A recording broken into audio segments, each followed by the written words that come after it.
pipeline. All righty, fantastic. Hello, everybody. We're live here doing our Black Founders Program, uh, Cohort 3 demo day. So we're glad to have everybody here. Appreciate you judges coming on to support what we're doing and give it a shout out to all our sponsors, especially Florida Power and Life. So we got a good lineup of pitches for tonight, and I just want to encourage them to uh, keep with the program and keep moving forward, and take the judges' feedback and keep moving forward. So we're going to take a second for you judges to introduce yourself. Tracy, you want to go first? Hello, good evening. My name is Tracy Palmer. I am a serial entrepreneur, many ventures under my belt, as well as a coach to entrepreneurs on how to grow and scale their businesses, as well as to connect them with resources to make it possible. My latest venture is Smooth Avenue, is where fashion meets faith, and it is my privilege and pleasure to be here today. So, hello, everyone. Fantastic. Ira? Hey, good evening, everyone. My name is Ira Bates. I am the Community Development Officer for the First Bank, and I am also a business owner, more so lifestyle business. I have also done some coaching here locally as well. Fantastic. And also a sponsor of our program, so we appreciate you. And Caleb? Hi, good evening, Caleb Williams. My company is Springo LLC. We develop a natural botanical ingredient called Pre. In fact, we're the first Black-owned company, I believe, in world history to be credited with the discovery of a botanical anti-inflammatory ingredient. I'm excited to be here to listen to all of the exciting things that you guys are doing. Fantastic. And Purcell? Hello, I'm Vercel Vance. My background is IT and engineering services. I've started a new venture, Eden Terrace Memorials. Yes, it's a cemetery and future funeral home, and I'm happy to be back. I've been away for a while and looking forward to meeting these new founders.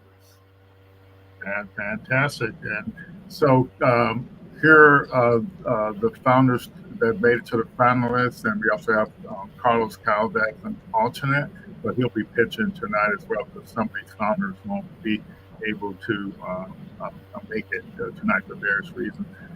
So we're glad to have him here, and so I'm looking forward to hearing the latest pitches. Alrighty, so coaches, I wanted to share what the founders have been going through, so you kind of get an idea of what the flow of things are in the training and what the next steps are. So the first thing, going from left to right, the founders have to dump their what's in their head into a lean canvas, and then they have to split that canvas up into variants based on their customer segments. That's the second step there. And then the third step, they do that those first two things the first week, and then the second week they do their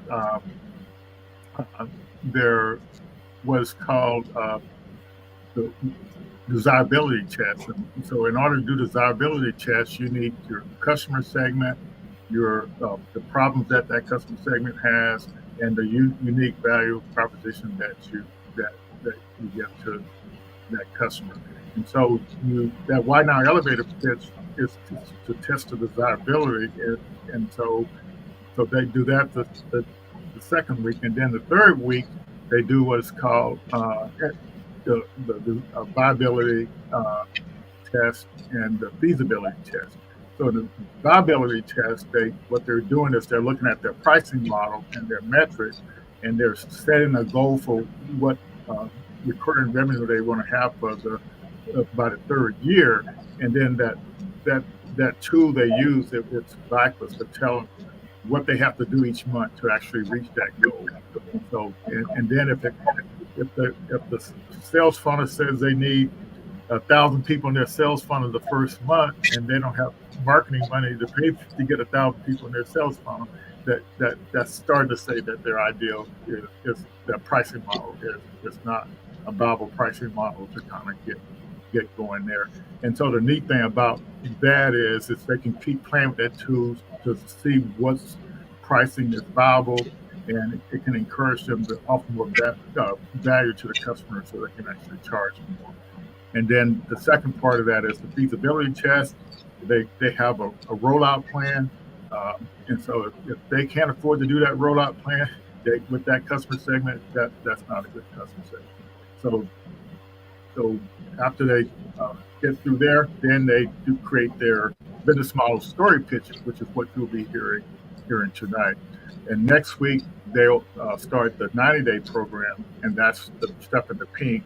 And so that's what's that. Do y'all have any questions about that, judges? Alrighty. And so in the 90-day program, it's based on them completing stay on the left here with the business model design. And what that means, they've stress tested their business model, and they've learned how to pitch it clearly and concisely. And that's what you're all going to be judging here tonight. And then in the 90-day, they're going to be doing their what is called the demand validation playbook. And so they spend the first 45 days doing a couple of sprints where they interview potential customers of people that have purchased a similar product in the last 6 months. And then they ask them a bunch of questions, and then they figure out what the customers are still frustrated with. And then what they do is they design a solution to overcome those frustrations that the customer is currently having with whatever product they chose. And then they create a mafia offer and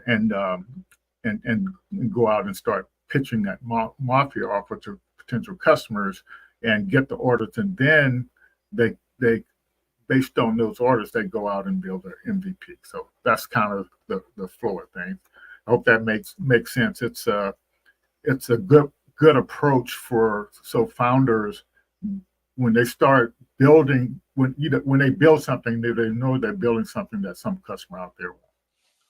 All righty, so that was my 2 cents there. All righty, so we can go ahead and get started, Lloyd Jr., I guess, since. All righty. Well, thank you for that wonderful introduction and walking us through a little bit of what the founders are going to be doing. I'm Lloyd Richard Jr., and I will be your moderator tonight of time. The founders have 3 minutes to make their pitch, and followed by a 5-minute question and answer from our judges up here on the panel. I'm going to have the judges go now backstage off camera here for a little bit, and then we will get started with our first founder, which will be Bree McCassell from Health Water. Give me a moment. I'll bring you up, Bree.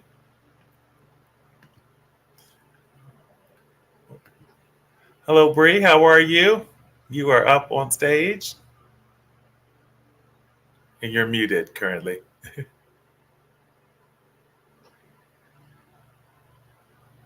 Bree, can you hear me? Hello there. Sorry about the delay. No, that's okay. So I'm going to once I bring up your slide on stage, we'll go ahead and get started with your 3-minute pitch. Are you ready? Yes, ready. Thank you. Right. Your time begins now. How do you feel about drinking out of the tap? Questionable, right? I remember Flint, Michigan. Major water brands have had recalls too. PepsiCo Dasani had a recall recently here as well. How do you determine which water brands are safe? Recently, we've just witnessed more and more questionable responses to a national health crisis.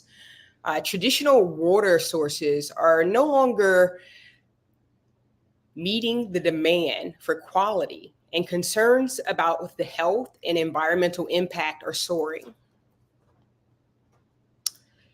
Health Water Inc. taps into this by providing convenient access. My journey founding Health Water began with a health crisis. Diagnosed with an autoimmune issue, I faced severe kidney function loss, which forced me to become a health conscious about my water consumption. This personal experience sparked my passion to help others access clean and contaminant-free water. Take care of your health now and don't become a victim. Water brands containing microplastics and other harmful chemicals unleash significant negative human impacts. Our innovative solution offers safe and contaminant-free hydration centers in third places, like health clubs and health centers. We operate like a co-op, gatekeeping and saying no to low-quality alternatives. Our products are sourced sustainably and packaged in eco-friendly containers, ensuring both purity and environmental sustainability. With a strong brand reputation as a trusted, high-quality brand, we create customer loyalty. Our innovative technology and strategic partnerships help us stand out in the market. Our revenue model generates revenue through streams of subscriptions and also wellness subscriptions. The key metrics that we use to track our progress will keep track of deployed machines, customer satisfaction, and sales growth. This will ensure that we meet the market demand. And then our rollout plan, we are now focused on research and planning. And then we have a next and later campaign. I'm Bree McCassell, the founder of Health Water, and we're seeking investment. We're seeking investment to deploy. Great job, Bree. Great job. Great job. We're going to go ahead and now ask our judges if they have any questions for you. Judges, just wave your hands when you're ready, and I'll bring you up on stage.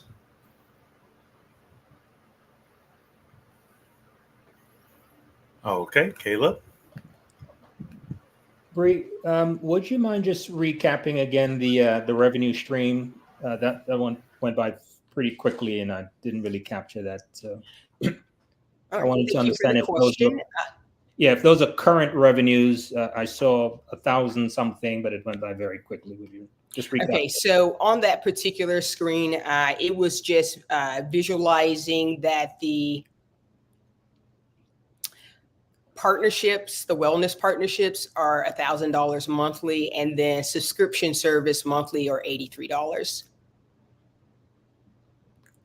All right. So does this represent current revenue or projected revenue? Neither. So this is just the monthly subscription, which is a reoccurring revenue. How we'll meet the our traction map goals, which is actually here listed. What we're targeting is in 3 years' time, our SMG to have 10,000 customers and 10 million sales. Okay. Okay. All right. Got it. Thank you.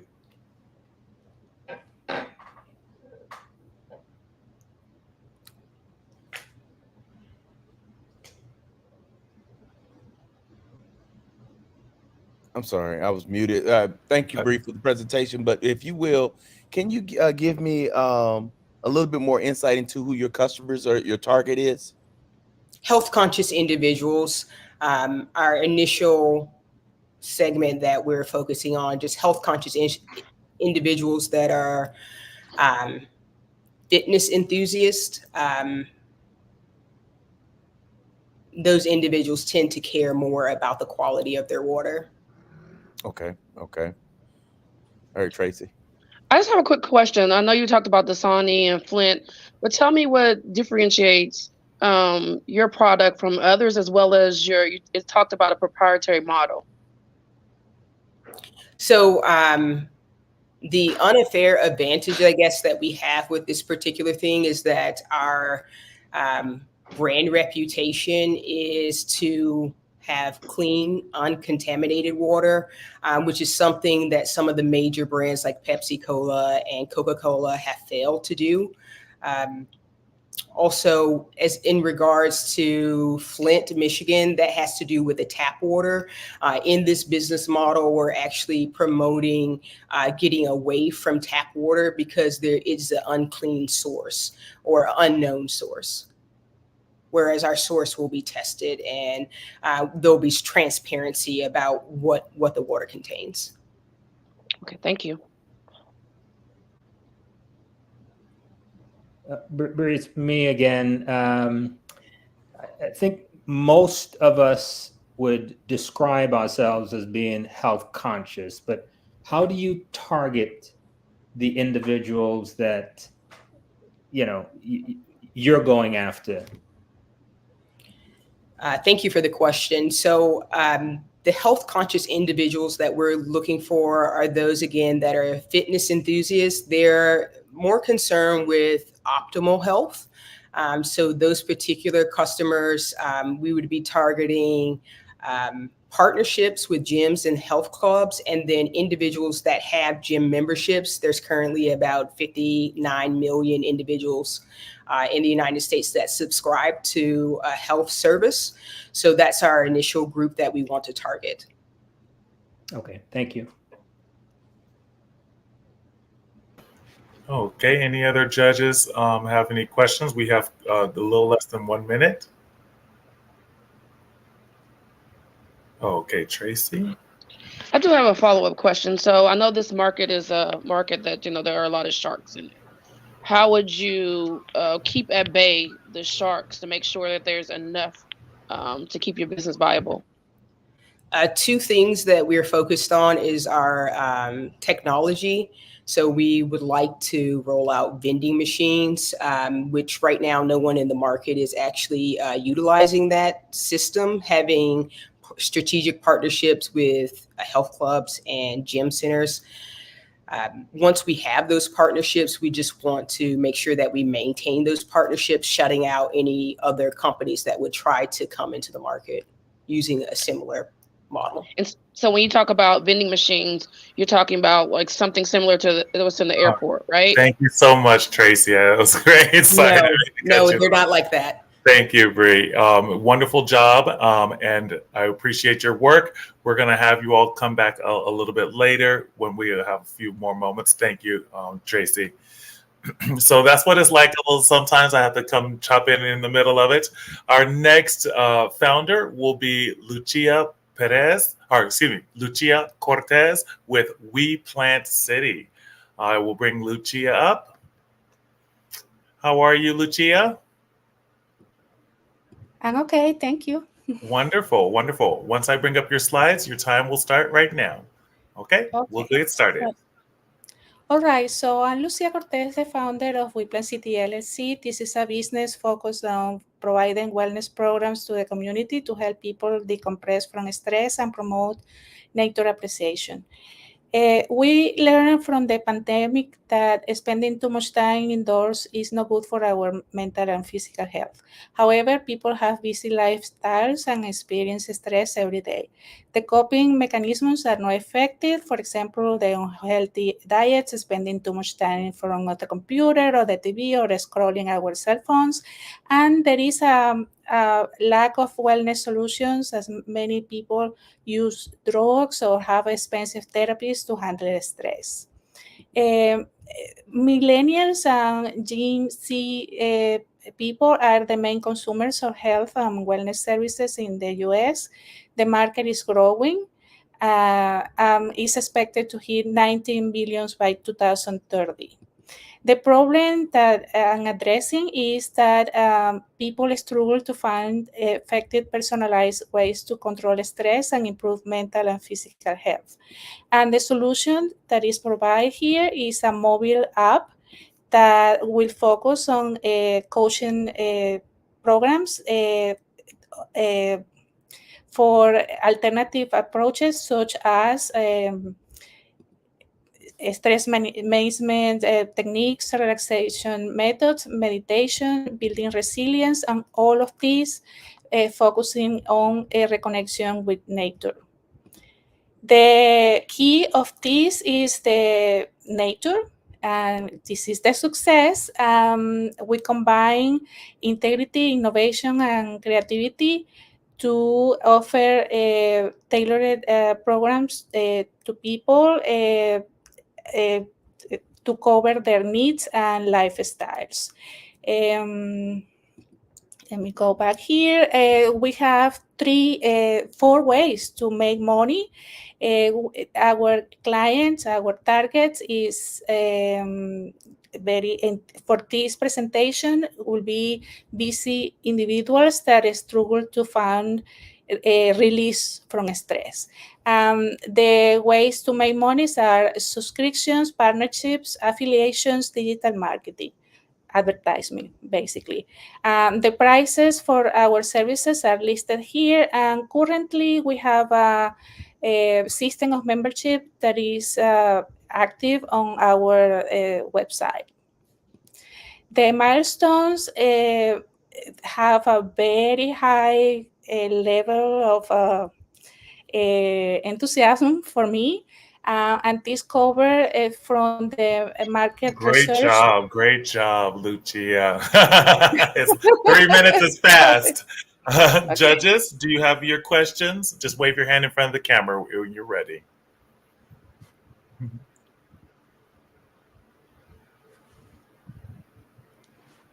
I'm looking for our judges here. Anybody have questions for Lucia? Oh, okay, Tracy. Great presentation. Just one quick question. I was looking at the slide as it relates to like your fees. Can you talk to me about, you have the rates as $40, I think subscription a week, and $130 a month. How does that compare? Oh, well, the standard is $40. Okay, how does that compare to your competition? Well, this is based for a special target that are individuals, okay? So the standard, for example, for the subscription will offer one meditation per week, like something that they can check through the app. That's the basic plan. And the premium will be the possibility to access to meditations every day, or sessions of relaxation every day. So it's basically a few cents per day with the premium plan, and this is a monthly plan for the subscriptions. Awesome. Just one follow-up question. So as it relates to the meditation, is a part, I know you didn't get a chance to get to your team slide. Do you have, licensed folks that are on board to do that, so to minimize your cost? Well, the situation is my small business is just starting, right? And a solely proprietary right now. So the plan is to develop this app to grow and bring more people on board. Um, uh, Logically, we have to produce content for the marketing. We have to develop the software. We have to implement the pilot testing, then perform the monitoring and evaluation for the application, check all the security and the maintenance. So it's a lot of work. Logically, this will need many people involved. So one of the plans that I have, if I bring, or if the investment is coming to me, is that we can make this project as a very big team, because we have so much work to do. But yeah. Oh, thank you. Great answer. Thank you. Lucia, this is Mhm. Versailles. Look, what's your long-term vision and your exit strategy? My long-term vision on what? And your exit strategy. Well, my long term is that we is resumed in this rollout plan.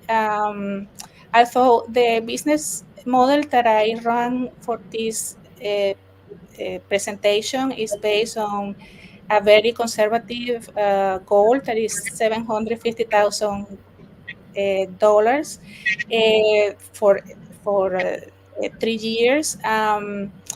The idea is that then the app can be used for many clients, and that we can deliver not only the programs online through the app, it also receive people scheduling for sessions in person, outdoors, and also develop retreats that are very popular currently for many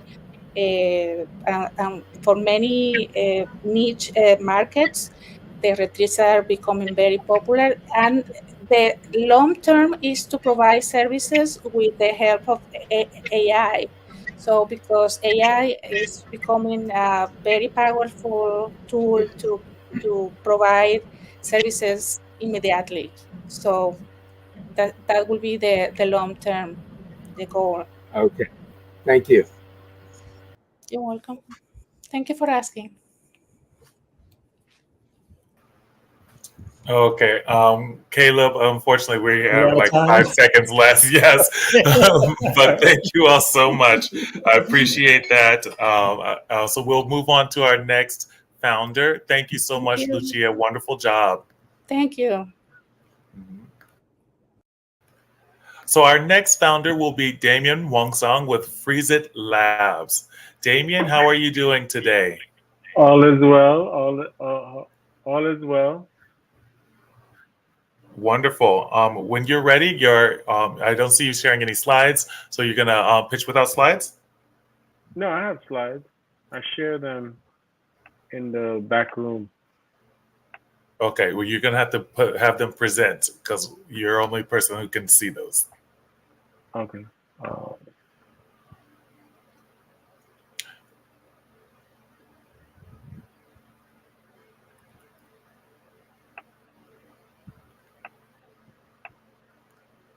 Okay, your time starts now. Hello, everyone. My name is Damien Wongsang, founder of Frezit. I'm excited to introduce to you Frezit, an innovative carbon neutral kitchen appliance designed to revolutionize household sustainability. Climate change have drive sustainability to the forefront, prompting governments and consumers to actively reduce carbon footprint, address food waste crisis, and seek eco-friendly solutions. If we don't take any action, landfill will overflow and exacerbate environmental degradation. Unmanaged organic waste contribute to methane emission, but the $100 billion market for sustainable waste management solutions present a significant growth opportunity as consumer demand for green solution increases. The main problem is carbon removal from landfill. In the highly populated urban environments, we generate 70% of landfill waste, where existing solutions such as on-site recycling and government-funded resource recovery programs fail to scale effectively due to the current technologies and the methods falling short. Frezit, the solution is Frezit, a carbon neutral kitchen bin that eliminates kitchen odors from organic waste, making the disposal less frequent, extending storage time, reducing the frequency of waste. Frezit advanced freezing technology prevents decomposition, setting Frezit apart from traditional and other smart trash cans. We generate revenue through a unit sales price around $3.99 and a monthly subscription fee to pick up the organic waste. We aim to convert 5,000 existing customers that we have on social media who are on the top of the funnels, and you achieve 10 million in recurring revenue in the next 3 years, aiming to gain 20,000 active users in the next 16 months. We've defined our progress. We've redefined after building and learning from the wooden prototype. We've conducted ongoing market research to fine tune our product features and align with consumer needs. Our core team includes myself, Damien Wongsang, David H. Floyd, sustainability expert, Nicholas Stevens, strategic leader and on board member. We seek 50,000 in safe notes at a 5% interest to finalize 9 MVP, execute our go-to-market strategy. Thank you. Looking forward to any questions anyone has. Wonderful job. You had it with 10 seconds to spare. So judges, we'll have you all come on up. Just wave if you are ready for questions. All right, Tracy. And I'll have Caleb come up first because he didn't get a say. Nice presentation. Is your technology patented? Repeat that? Is your technology patented? Yes. I have a patent pending right now with the USPTO. Yeah, and when was that filed? It was filed January and February. We got a confirmation in May. We're going back and forth right now and reviewing our patent claims. Okay, all right. So have you received any office actions since your submission? Yes, we received a letter stating that we've been granted a provisional. Okay. Yeah, from the USPTO. Okay. All right. Thank you. Congratulations on your patent, your provisional patent. Two Thank quick you. questions. What is your target audience, considering your cost is a little above average, and have you done any research on what the average person pays to have trash pickup and the comparables? Yeah, so being a small, I actually owned a juice bar before. I used to pay on average of $300, $300 a week to pick up my trash every day. For consumer, the average household usually pay their garbage pickup in their property tax. In urban environment, that in some ways that's the building responsibility. So if someone purchased Fresit and they don't have a pickup service for organic waste, we'll provide them with a subscription service to pick up their organic waste. Your question is, who's our target market? Pretty much individuals that are living in the urban environment, who are college educated and are part of some type of sustainable movement. And thank you so much. Yeah. Yes. Look, do you have any partnerships that you can speak to?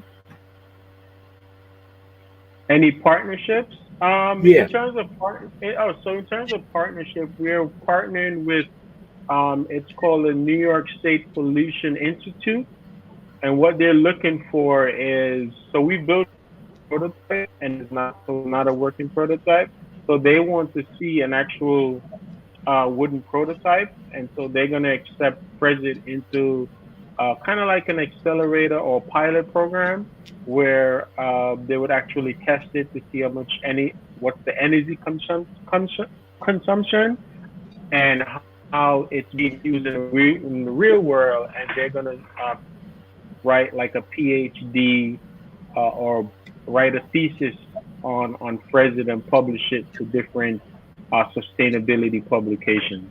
So that would give us credibility. Outstanding. So yes. Thank you. So yes.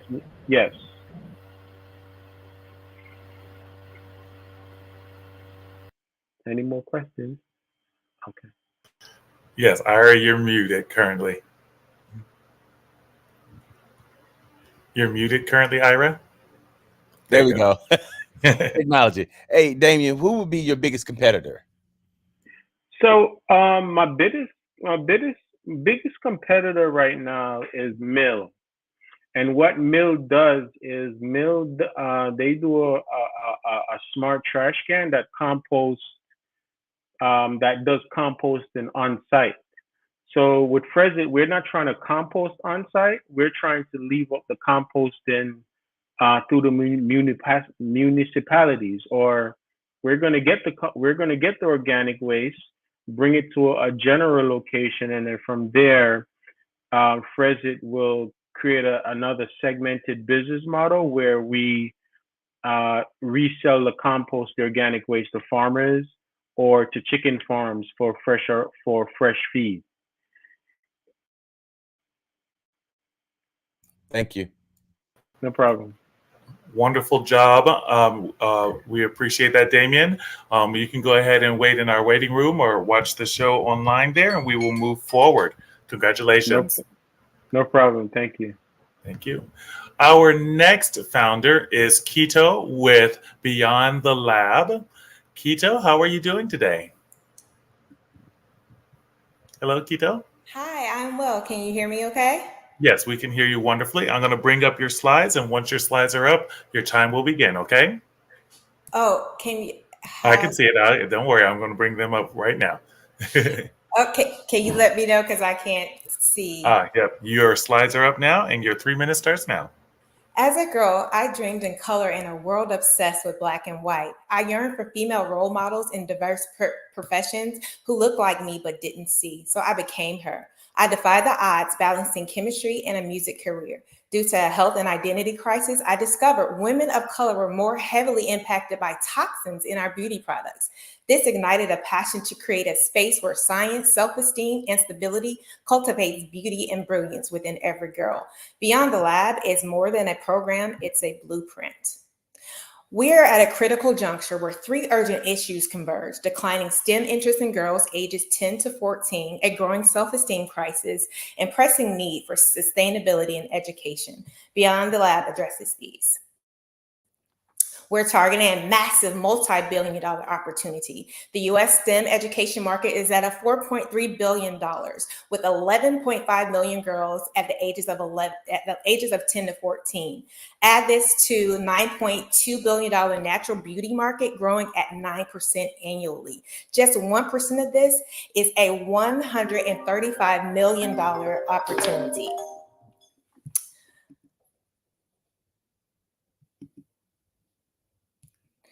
STEM interest in girls plummets around the ages of 11, along with self-confidence. Girls struggle to see themselves in STEMs due to lack of relatable experiences and role models.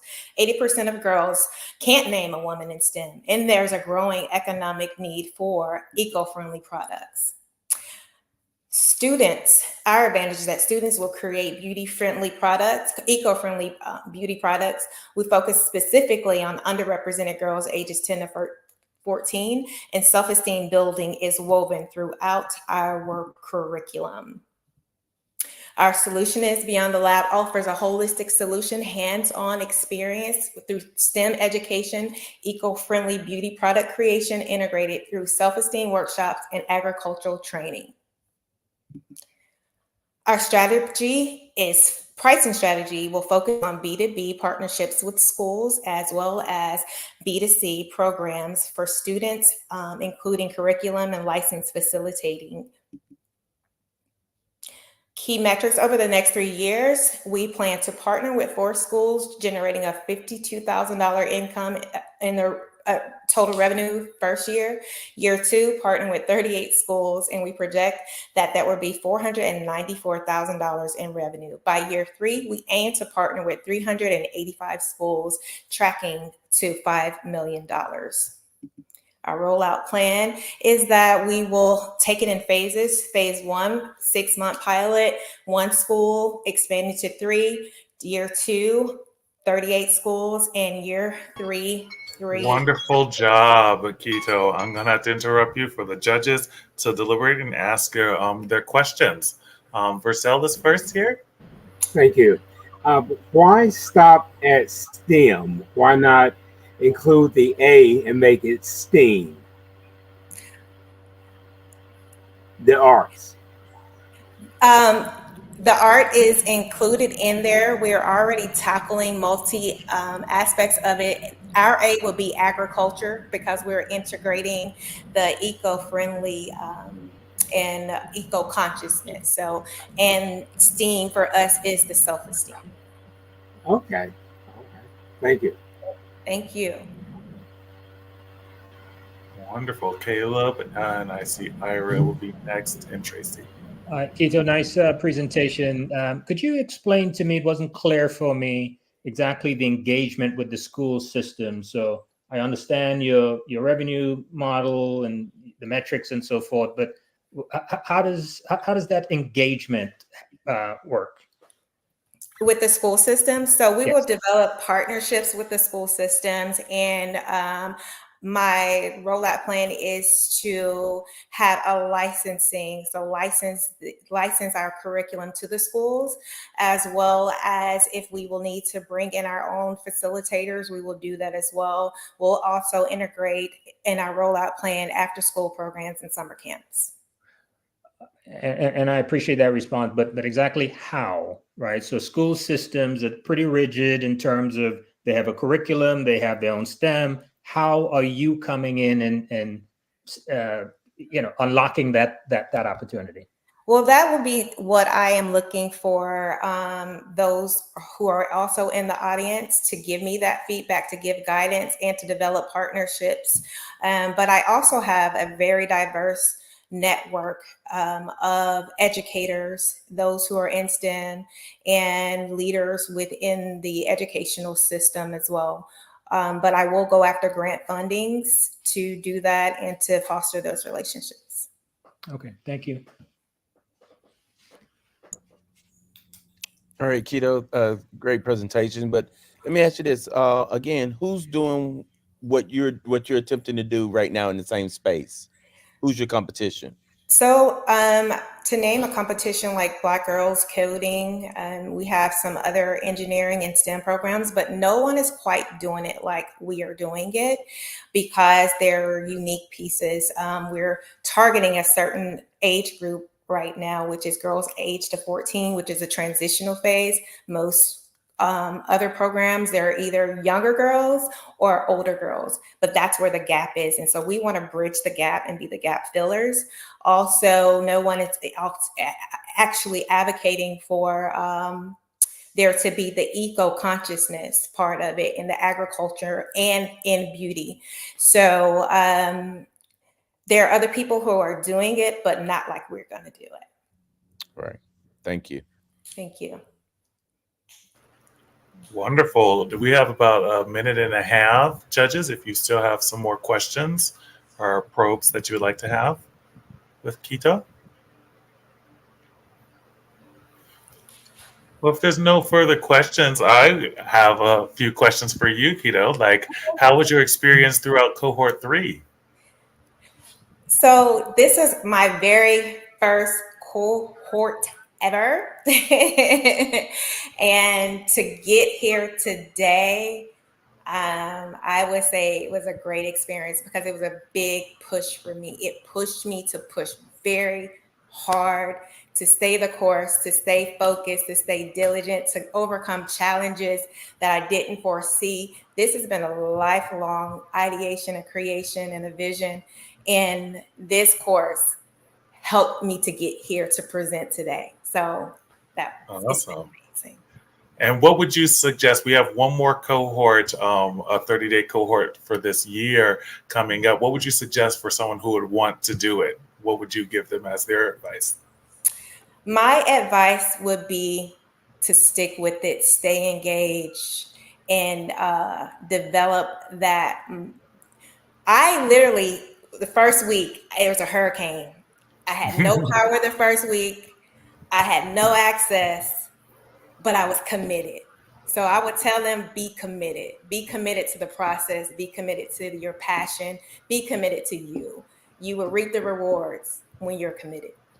Oh, that's awesome. That's awesome. Awesome. Well, stay backstage. We'll be trying to interview a few of you all before we go. But thank you and great Thank you. presentation. Bye-bye. Sorry for off. You're good. You're good. You're good. Yeah. So our next founder is Shantia Lee with College Thriver. How are you doing today, Shantia? Good. You're muted currently. You didn't hear my excitement. I'm great. Thank you. Welcome. So we're going to go ahead and get putting up your slides, and then your 3 minutes will start then. Okay? Your 3 minutes starts now. My senior year in high school, I made a bold decision to be the very first one in my family to pursue a college degree. I knew it was the only way I can break the cycle of poverty in my family. Unfortunately, because I was from a small rural town, there was no access to college resources and I had little to no guidance. Here we are 20 years later and nothing has changed. 89% of underprivileged students leave college within 6 years, no degree, and $50,000 in debt. There has never been a better time than now to solve this problem. These young generation students, they live on their phone, and so they want instant feedback, and colleges have constantly been declining over the years due to it being too expensive. And the non-traditional student like myself, we have to choose between should I go to school or should I go to work? So we need flexible options. The market opportunity is simply amazing with over 30 million college students in the US, equating to a $108 billion market. So what is the problem? The current solutions are just slow, outdated, and not user-friendly. Guidance counselors are overwhelmed by all the administrative processes that they can't offer one-on-one assistance, and the current solutions on market are too expensive. Introducing College Thriver. We offer perfect pairings. Students can create a profile, update their student info, customize the experience, and voila, we match them to the top 10 colleges based on their academic strengths. We generate revenue several ways, but our main revenue stream is going to be through monthly subscriptions, where we offer two different offers, from a hall pass for smaller schools and then recess for those that want to expand and upgrade. Our unfair advantage is going to be using artificial intelligence through natural language processing, where we can automate customized student feedback, increasing higher chances of acceptance. And we're community focused, so we're getting feedback directly from underprivileged students that are in the process, as well as we've been talking to Common App, and they are one of our strategic partners that we're looking to partner with, and they serve over 2 million students currently. Our key metrics that we're looking to evaluate are app downloads, email subscribers, and we just got a $50,000 commitment for our $250,000 pre-seed investment. Now, as our rollout plan, we're going to do a soft launch to over 25,000 email subscribers. Next, we will beta test our solution with over 3 schools, and later we will implement our AI chat box. My team is simply phenomenal. As your visionary leader, I have over 12 years in higher education. I'm a first-generation graduate student as well as a top performer. And Regine, she is amazing with cybersecurity and that our is lead your investment. time. Yes. Thank you so much, Shantia. You worked really hard. Judges, we have a few judges. That's your hand, Tracy. All right. No, amazing, amazing. I love the way you started with the story, because I was a first generation college student who couldn't get any help. We're going to college. My question is, and I also love that you call it the hall pass and recess. My question is, how does, when you're talking about the common app, I believe that you were partnering with, how does is there any specifications as it relates to HBCUs? So not like specifically, as you know, with the Common App, students just pay one fee and they can apply to over 50 colleges. But what we see as far as our integration is our interface is more user friendly, and we offer like gamification incentives. So students are more prone to our interface, and then Common App is already like in the school. So we just see it being a strategic partner. Awesome. Second question is, I know you're talking about there being subscriptions for, users. Is there any thought to strategic partnerships with schools and counselors, since, they are the ones that are guiding the process? Absolutely, and that's actually who will be. We're running 2 pilots coming up here in September. One is with Osceola High School, the other one is with Evans High School, and we'll get that feedback on, is it the college and career counselors, is it the guidance counselors, and then we'll be able to fine tune what that offering looks like. Awesome. Great job. Thank you. Me? Okay. Hey, look, I was startled by that statistic of 89% leave college with no degree and Yes. 50,000 in debt. That Yes. amazed me. Now, your app will match students to colleges. How will that help to improve that statistic? Yeah, so that's a fantastic question. So with phase one, we're focusing on matching the students to make sure they're going to the right two. And phase two will be matching them to the scholarships that will then help them pay for that. So it's going to be a 2-point rollout. First, we're just saying, let us help you get to the right college. Then secondly, once we get you to the right college, let us show you how to pay for it. So it's a 2-step process. We're in our phase one right now. Okay. Thank you. Yeah. Wonderful, wonderful. We have about 2.5 minutes if judges have any more questions. Okay, Ira and Caleb. All right. So the question that I have is, I saw that you had the subscription. And so my question, I guess, would be, if I'm paying a subscription and once I get placed, once I find the college that's for me, is that the end of our relationship, or how does this continue?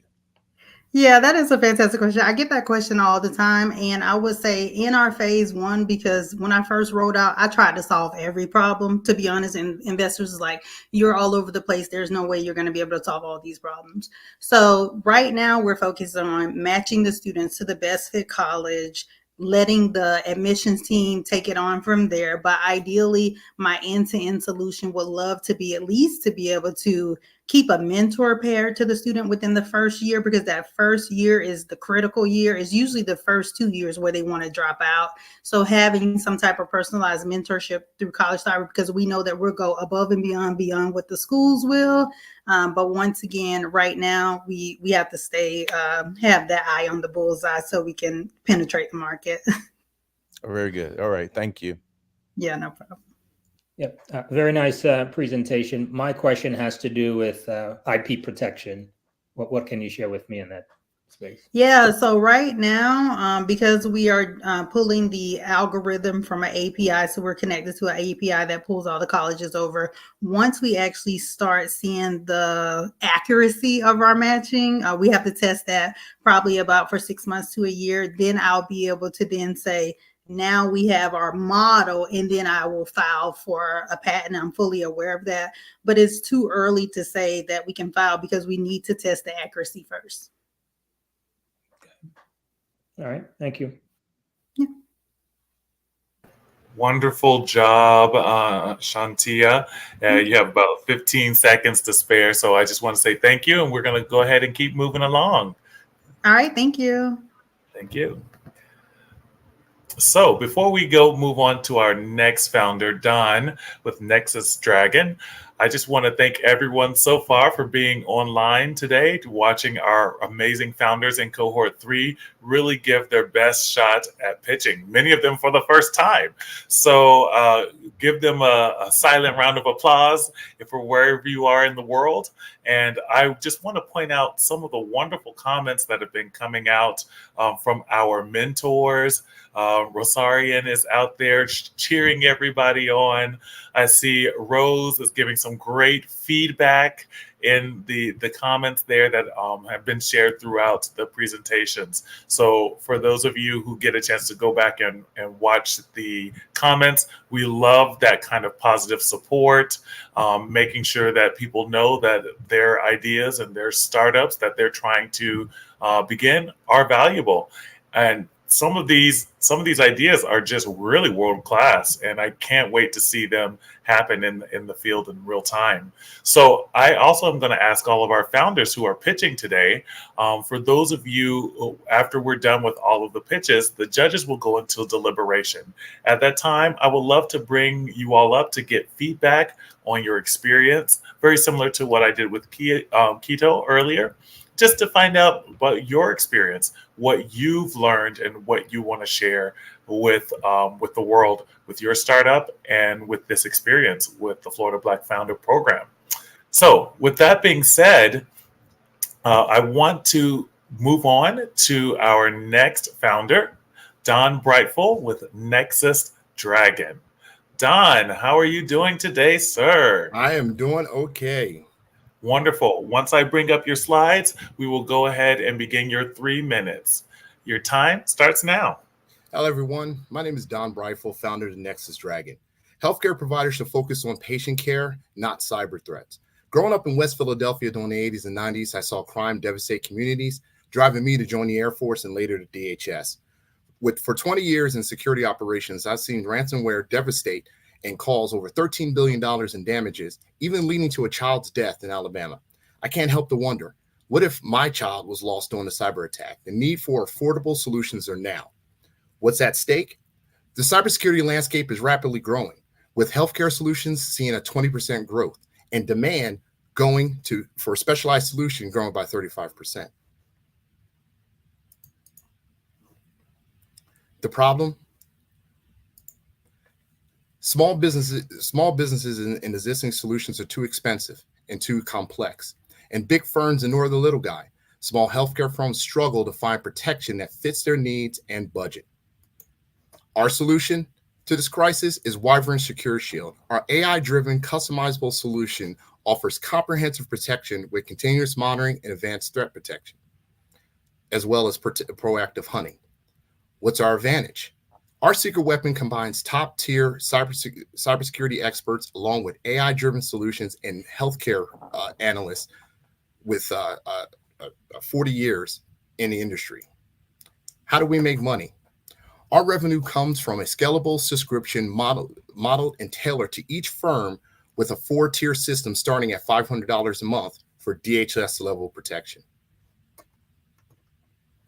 Our goal is to achieve a 90% retention rate within 1 year, then scale by 2027. Ambitious, I know. Is this feasible? Our aim is to have 1 customer now, then next test and validate, scaling to 167 customers, moving on to $1 million. How do we pull this off? Our team consists of cybersecurity experts, healthcare compliance specialists, and seasoned IT professionals, along with partners such as SentinelOne and Pax8.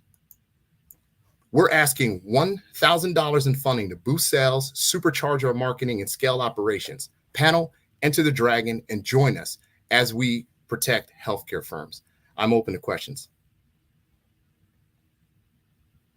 Wonderful job. 30 seconds to spare. Judges, whenever you're ready, you can wave your hand and we'll bring you up stage. Okay. Any judges open for questions currently? Okay, I see Marcel and Caleb. Yeah. Hello. Don, great presentation. Thank you, sir. Thoroughly enjoyed it. I do have a question about, there's a lot of, with the advent of AI, there's a lot of companies getting into the cybersecurity realm. What competition do you have or do you envision? Yes, sir. So small firms sometimes try to leverage the big dogs such as Microsoft, Sentinel-8, Huntress. However, they're too small for the big guys. So a lot of times I have a partner, MSP, a managed service provider, that literally got dropped off the contract because he only had a couple endpoints. So this solution is built with commercial off-the-shelf equipment with some ideas from CISA to bring down the costs and give them that same kind of protection that DHS has. Great answer. Thank you. Yes, sir. Don, nice presentation. Did I see correctly that your ask is $1,000? Yes, sir. Yeah, initially, we see, I met an individual that's able to go and get me leads immediately. And once he gets me those leads, it's only roughly about maybe $1,000 to $2,000. I'm able to start selling to some of the customers that I've already interviewed, and give them, demonstration of some of the technology, as well as start provisioning a lot of the back end stuff that we're going to need in order to start bringing them on board. And so 1,000 ask would deliver what revenue in 12, 24, 36 months? Okay, well, two things with that. So with that, the way I've built the Nexus Dragons, I've built it very light. So pretty much I can run the country on run the company on a shoestring budget. That $1,000 to the marketing firm will allow me to turn around and start bringing in the subscription costs. The subscription costs roughly around $500, depending on if they need some kind of consulting or anything extra in addition to what their monthly price is. That roughly gets us to around maybe about, for one or two customers, about $1,000 a month. Then next, we're planning to scale, and this is one of those things where we want to test as much as possible and then eventually scale to where we are able to compete. So that $1,000 is more of like an initial for me. So then that way I can keep testing and validating the process along the way. So and also too, I believe in bringing in revenue as opposed to the Nexus Dragon itself, being constantly indebted. So, and then if say once we hit our marks, then we'll start going for higher revenue. Okay. All right. Thank you. We have about a minute and 15 seconds. Any more judges? Okay, Vercel.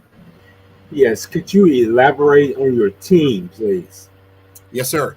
So there's me, who, like I said, about 20 years in security operations. Also, too, I partnered with two firms here locally in Florida, Zero Trust Cyber and Cyber Crush. In fact, we're looking at going for an MSSP contract for the Florida school system here soon. So pretty much most of the stuff works in the cloud. Once again, one or two customers to try to really validate and get the data and actually really teach the models too. So I prefer to kind of work in partnerships right now. And as we see to bring more people on board, including employees, we'll do that as we grow and scale. So I can put the Nexus Dragon together like Legos. Okay. Thank you, sir. Wonderful job done. We're going to go ahead and end our time there, but stay backstage because I want to ask you some questions after everyone's done pitching. Okay. Got it. Wonderful. Our next founder will be Roland Carlisle with Renaissance Resolutions. Roland, how are you doing today? Hello. How are you? Wonderful. I'll bring your slides up and then your time can begin now. Okay, great. Welcome, everyone. I'm Roland Carlisle. And today I would like to share a revolutionary solution designed to empower small business owners with financial insights that they need to succeed. The democratization of knowledge has emboldened several startups and increased the proliferation of entrepreneurship. And while consulting some of these businesses across a spectrum of industries, ranging from trucking and logistics, retail, e-commerce, all the way to food service, what I noticed was that many of the questions that I posed regarding their metrics were difficult for them to answer. And when they did answer them, the answers were based upon speculation and personal belief. When I would ask who did the accounting, whether they had a bookkeeper or not, or whether they had a solution in place, they still had difficulty obtaining insight from their records. And what I noticed was most of these small businesses spent around $200 to $300, around $200 to $300 a month for their service, even though they needed a scope much further beyond that. And so business owners face a risk of making these decisions based upon assumptions and emotions. And alternatively, they can make the decisions based upon financial and operational data. And although these individuals were generating considerable revenue, they still could not afford an accounting and finance professional. So as I consulted more of these businesses with the same deficiency, what I noticed was that there was an opportunity. And what the opportunity is that I could provide a la carte and subscription-based financial analysis for decision making. Think analysis as a service. I also noticed that the services that were marketed to them did not resonate with them. And so I thought to myself, well, if I provide these solutions through a financial model, that maybe somebody could simply reverse the financial model. But then I realized what they couldn't reverse is a complete new interaction with small businesses via a fully digital customer experience. And so in addition to that, the way that we would solve these problems is through proprietary methods designed using a deep understanding of various disciplines within accounting and finance. And what I decided was that I could provide these services to clients with no bookkeeping or simply basic bookkeeping, or clients that had no Great finance. job, Roland. I got to come in. Good job. Judges, your 5 minutes starts now. Just wave your hands if you all are ready for questions. All right, Ira? Hey, Roland, I got a quick question on regards to what you're doing. I just actually had a presentation literally yesterday on somebody providing and some similar, but it was an AI. How are you competing with AI? Are you using it as well? How's that going to work with your plan? So ultimately, I would be able to incorporate, to be specific, machine learning. But the goal is to build out like an input-output application where the business owners input their variables, and I provide them with an output to make a critical business decision. And so ultimately, machine learning specifically could be incorporated, especially if I can interface into their QuickBooks or their NetSuite or whatever accounting software that they have. Very good. Very good. Thank you. Yes, Roland. What is your current traction, customers, revenue, and partnerships? So currently, I'm more consulting to get a feel for problems and to build out the models and to understand the various inputs and variables. And so, but the experience has been very valuable. It's more learning at this juncture currently. Okay. All right. Thanks. Yeah, Roland, nice presentation. So I'll tell you, as a former financial services director, this truly resonates with me because I know that many entrepreneurs know their business, but they don't know finance, right? And it's one of the reasons why so many of our businesses fail. I guess I kind of see what you've described as really more of a proof of concept. I know we didn't get to your revenue piece. Can you kind of speak to where you are in terms of the concept, the proof of concept, how you think you can monetize this thing? Sure. Currently, I have an MVP, and that's basically the Excel models that I design when I speak to the business owners and get the variables, design, the model, and provide an output.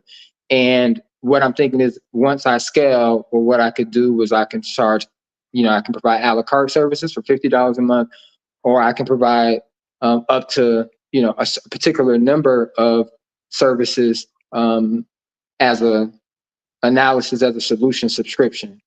And so, I can provide that monthly, or I can provide a la carte services. And so one example is pricing. So building pricing models, and so doing cost allocation. So a lot of the businesses, they don't know how to incorporate their overhead costs or operating costs into their unit cost, to how, like, your particular unit, how much each item or service you're providing.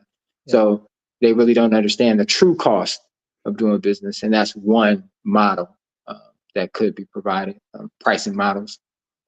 Yeah. So even beyond that, is there a vision to add an educational component? Because it's one thing for me to do data entry, but if I still don't understand how my cogs are built, right?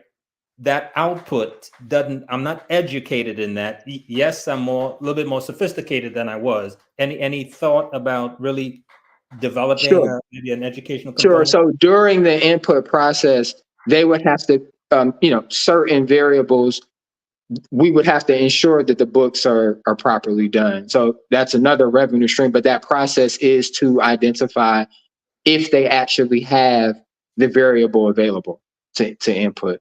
So yes, they would need to speak with us to ensure that the data that they do have is properly accounted for. So they need to understand the direct cost and identify that in their accounting system so that they could do the cost accounting that they need to do the proper pricing. But yeah, it's about their accounting architecture. So that is your team and your ask, please, real quick. Sure. So I'm a solopreneur with an advisor, Tiffany Myers, and I have a background in a diverse background in accounting, public accounting, corporate accounting, and doing small and personal business income taxes. All righty, wonderful job. I'm sorry, Roland. Sure, You said no click. All righty, we will see you back. Stay on backstage there, but you can stop sharing your slides when you're ready. Thank you, Caleb. Thank you. All righty. We're going to move on to our next penultimate founder, Webster Lincoln with DigiPath. Webster, how are you doing today? I'm doing all right. How are you? Wonderful, wonderful. Your slides are up, which means your time will start now. Okay. So at DigiPath, we're providing global access to world-class diagnostic expertise. And so the problem in traditional pathology is the study of disease where surgical pathologists look at tissues under a microscope to determine the present and extent of disease.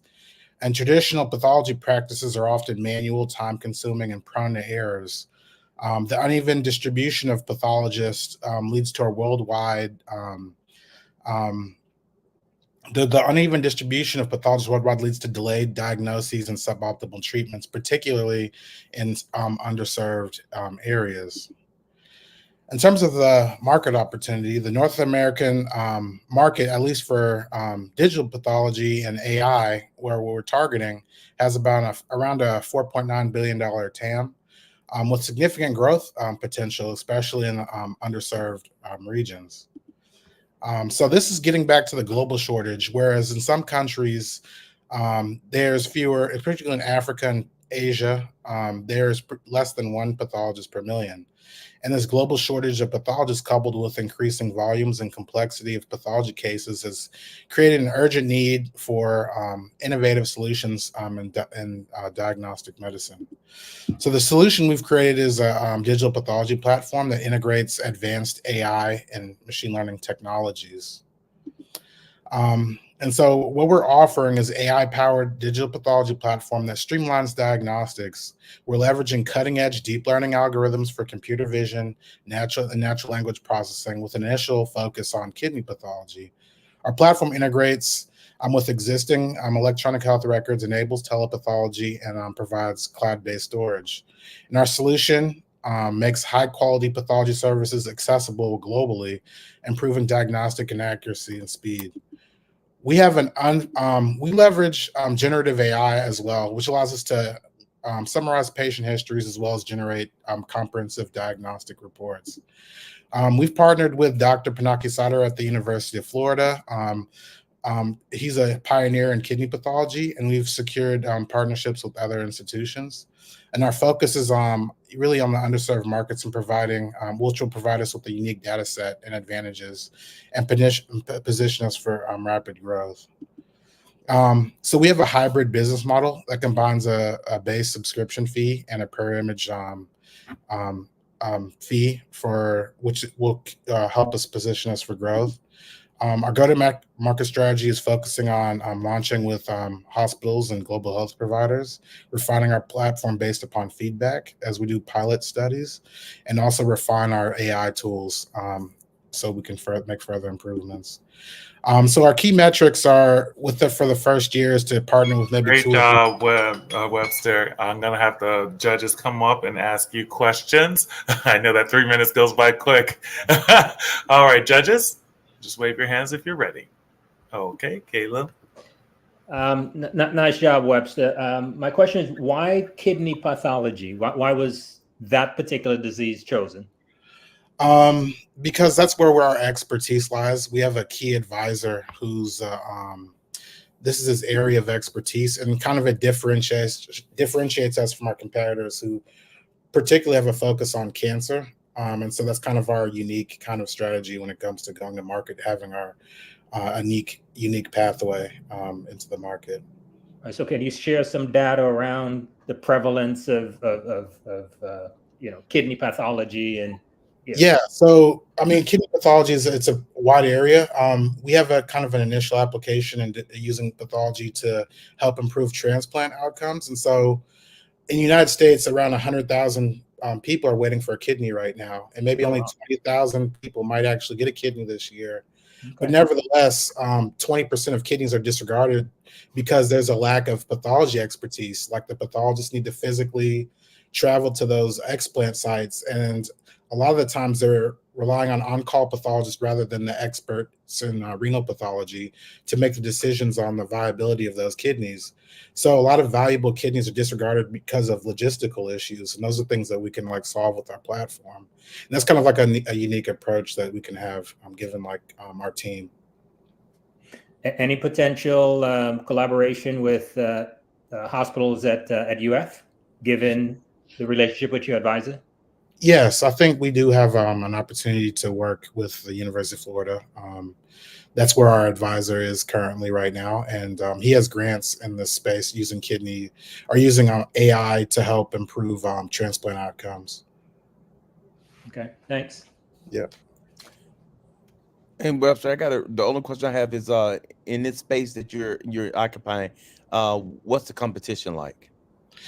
So our competition, they're mostly focused on biopharma and maybe clinical trial optimization. So using looking at biomarkers in clinical trials and trying to optimize them, or they're focused on cancer, or they specifically are just an image management platform, or they're just doing image analysis. So we kind of integrated really everything into one platform.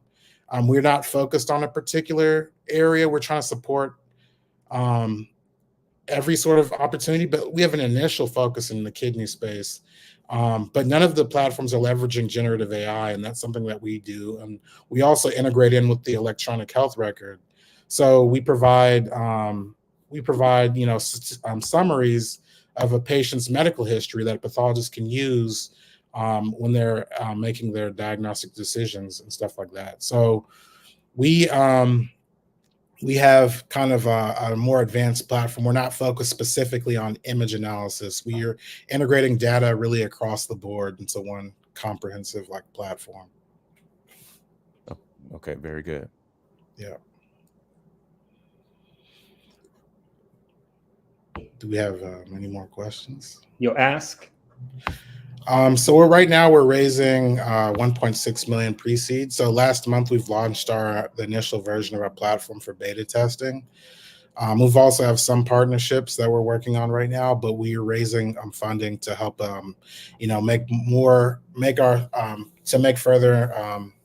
further enhance our software and to build out our team and scale partnerships. Okay. Yeah. Thank you. You're welcome. Yes, wonderful job. We have a little less than a minute. Any judge have any questions or comments? No? Well, we appreciate that your work, Webster, and we appreciate you coming on to Start Up on the Blocks earlier the past couple of weeks, sharing your experience and stuff like that. I want you to stay on in the backstage, because after our last founder presents, we'll have a little moment to kind of get some feedback from everybody, your cohort mates. Okay? Awesome. Thank you. Now it's time for our final founder pitch today, and that will be Carlos Kyles with Polysol.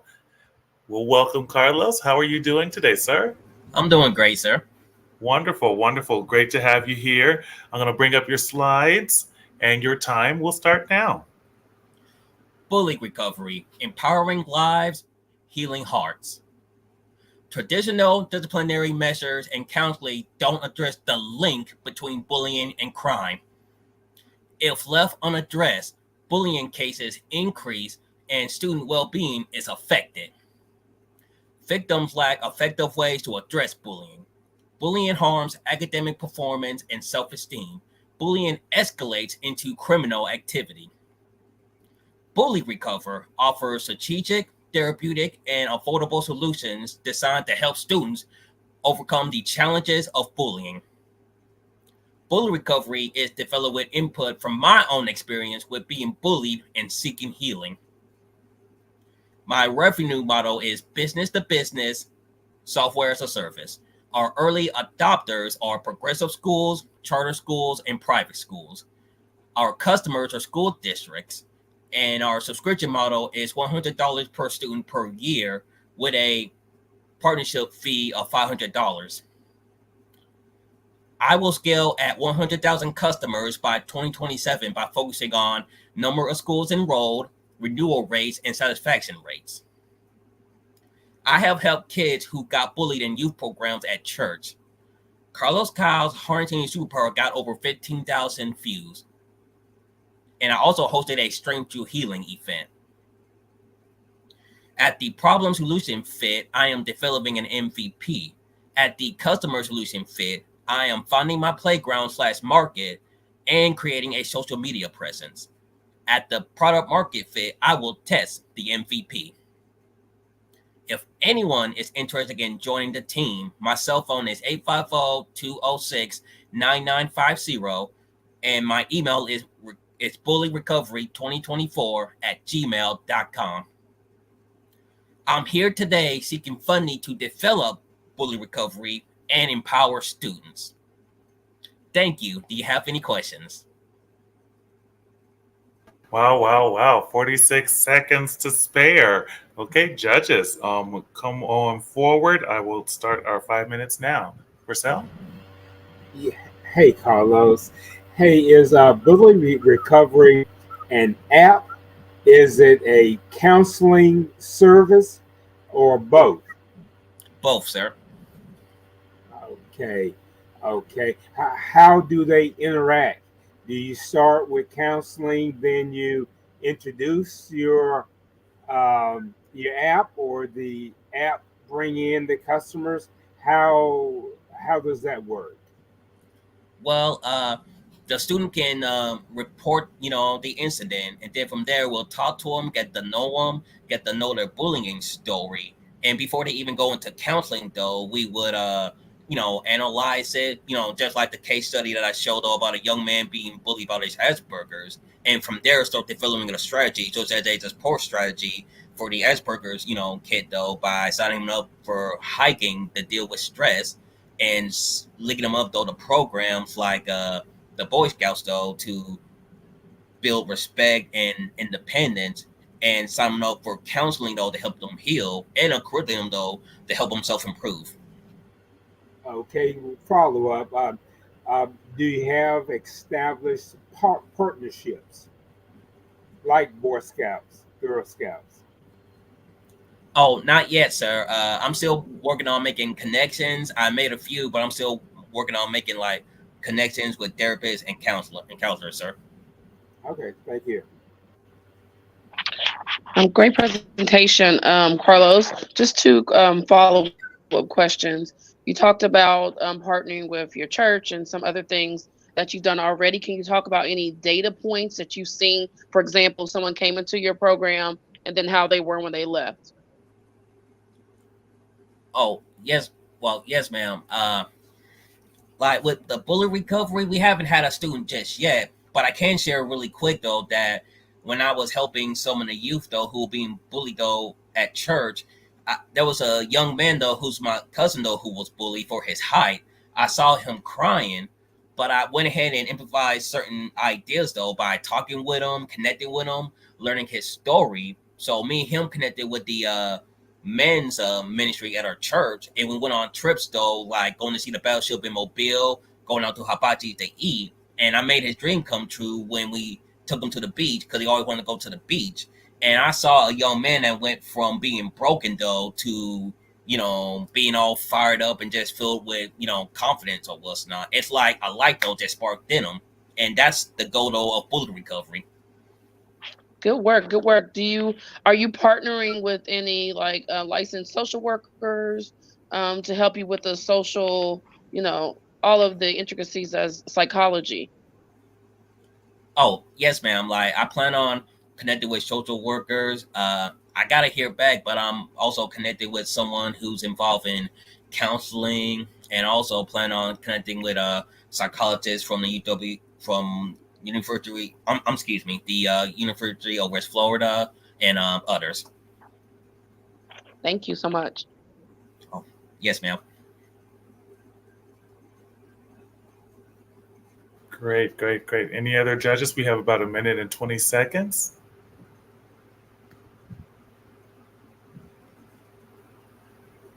Okay. Yes, we have Caleb. Yep. Carlos, nice presentation. You had mentioned early adopters, and this is maybe a little follow-up on Tracy's question. Any of those adopters already confirmed, or is that more aspirational, early adopters? Right now, it's more aspirational, even though I have connected with the vice principal though of Dixon School for like 40 yards, and I was supposed to speak though, but I never heard back though, like from him. And I also potentially made a connection though with Booker T. Washington, high school. But in the meantime, I'm still working on making connections and creating a social media presence. Okay, thank you. Thank you, sir. Wonderful, wonderful. We have about 19 seconds left, so I'm going to take that time. Thank you, judges, and all founders. Congratulations, Carlos. Wonderful, wonderful presentation. Stay backstage and stop sharing your slides, and we will have you come back up very shortly, okay? Yes, sir. Wonderful, wonderful. Well, that is all of our pitching for our founders. Let's give them a round of applause, all of them, for the amazing work. Listen, showing up is half the battle. So the fact that you came and the fact that you presented, congratulations. And there's so much growth that is taking place each time you show up to do the work. Now, our judges are now going to take their time going to the deliberation backstage. And so I'm going to invite them to go do that now. While they're deliberating backstage, I'm going to have our founders come upstage and speak with me, just have a little panel and kind of talk about our experience over the course of Cohort 3. So as those judges exit, I'll have a little bit more room for the founders to come on backstage there. So judges, I'll see you all back at 7:50. The judges will be back at 7:50. In the meantime, we will speak with our founders on the main stage. So while they're getting ready and doing that, I'm going to bring up our founders. All right, Shantia, Roland, Don, welcome, welcome. Quito, Webster, welcome, welcome. Let's see, Carlos, I'm going to bring you back up, Carlos, if you're ready. All right, wonderful, good, good. I'm looking for a few more. Oh, there's Damien. You ready, Damien? All right, I'll bring you up here.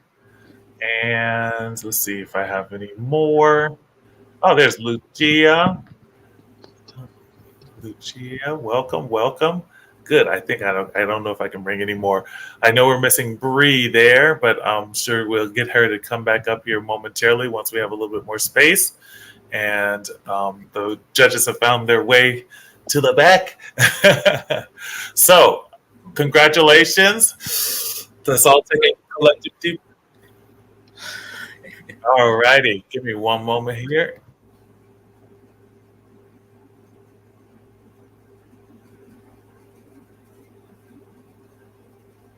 Sorry about that. I had to mute. I have a lot of things going on in the background here. So, congratulations. All taking a collective sigh. Okay. First, congratulations to you all. Now, I want to know about your feedback over the course of this time. Everyone on this screen here has been in at least one cohort. Whose first time is it to go through the Black Founder Program in this Lean Stack? So I see Keto's first time, Roland's, Yep. anyone else's? Lucia? Okay, and Webster's first time going through it. So I want to speak. Oh, and Shantia's first time. All right. So I want to speak to you all first.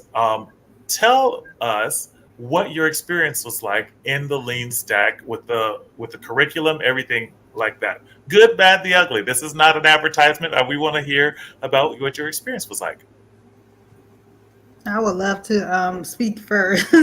Yeah. So it was actually a great experience because I'm such a visionary. Like I see the end goal, but struggling to say like precisely how you're going to get there and how you're going to execute. So being able to like say, oh, okay, this is step one, this is step two, this is step three. So for me, definitely transformational because I've had some success in my venture, but as I look to scale and go to the next level, they're asking those harder questions about sustainability, business model. How is your business going to stay alive, right? And so being able to have that plan where you think beyond like 5 years and 10 years, it was definitely a game changer to drop everything out. And then Lloyd just keeps saying, how are you going to make money? How are you going to make money? How are you going to make money?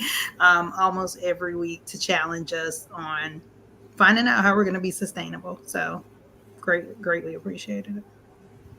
Yes. Webster? Yeah, I think that it just helps you get more focused on the business. You can have a great idea, but the question is how you're going to make money from it, or how you're going to profit from it. I mean, it really depends on your goals, but like, you kind of have to get a business model, and then kind of focus on that, and just especially as an early stage company and your rollout plan, those are very important, and making sure that you're targeting and you're strategizing so that you can optimize your chances at success. Absolutely, absolutely. Any other first-time Lean Stack users have any information they want to pass about their experience? Sure. Can you hear me okay? Yes, Roland.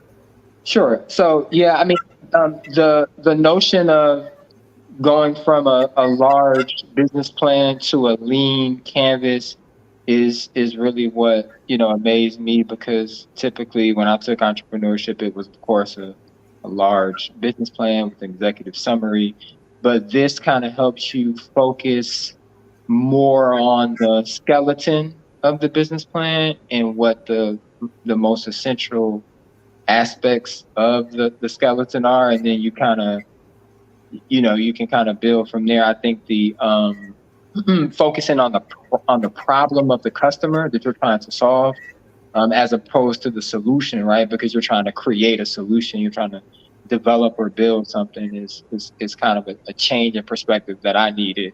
So now I think I'll have as I refine the way I want to communicate what I'm offering, I think I'll have a better chance to make individuals understand what I'm offering and see the value in it.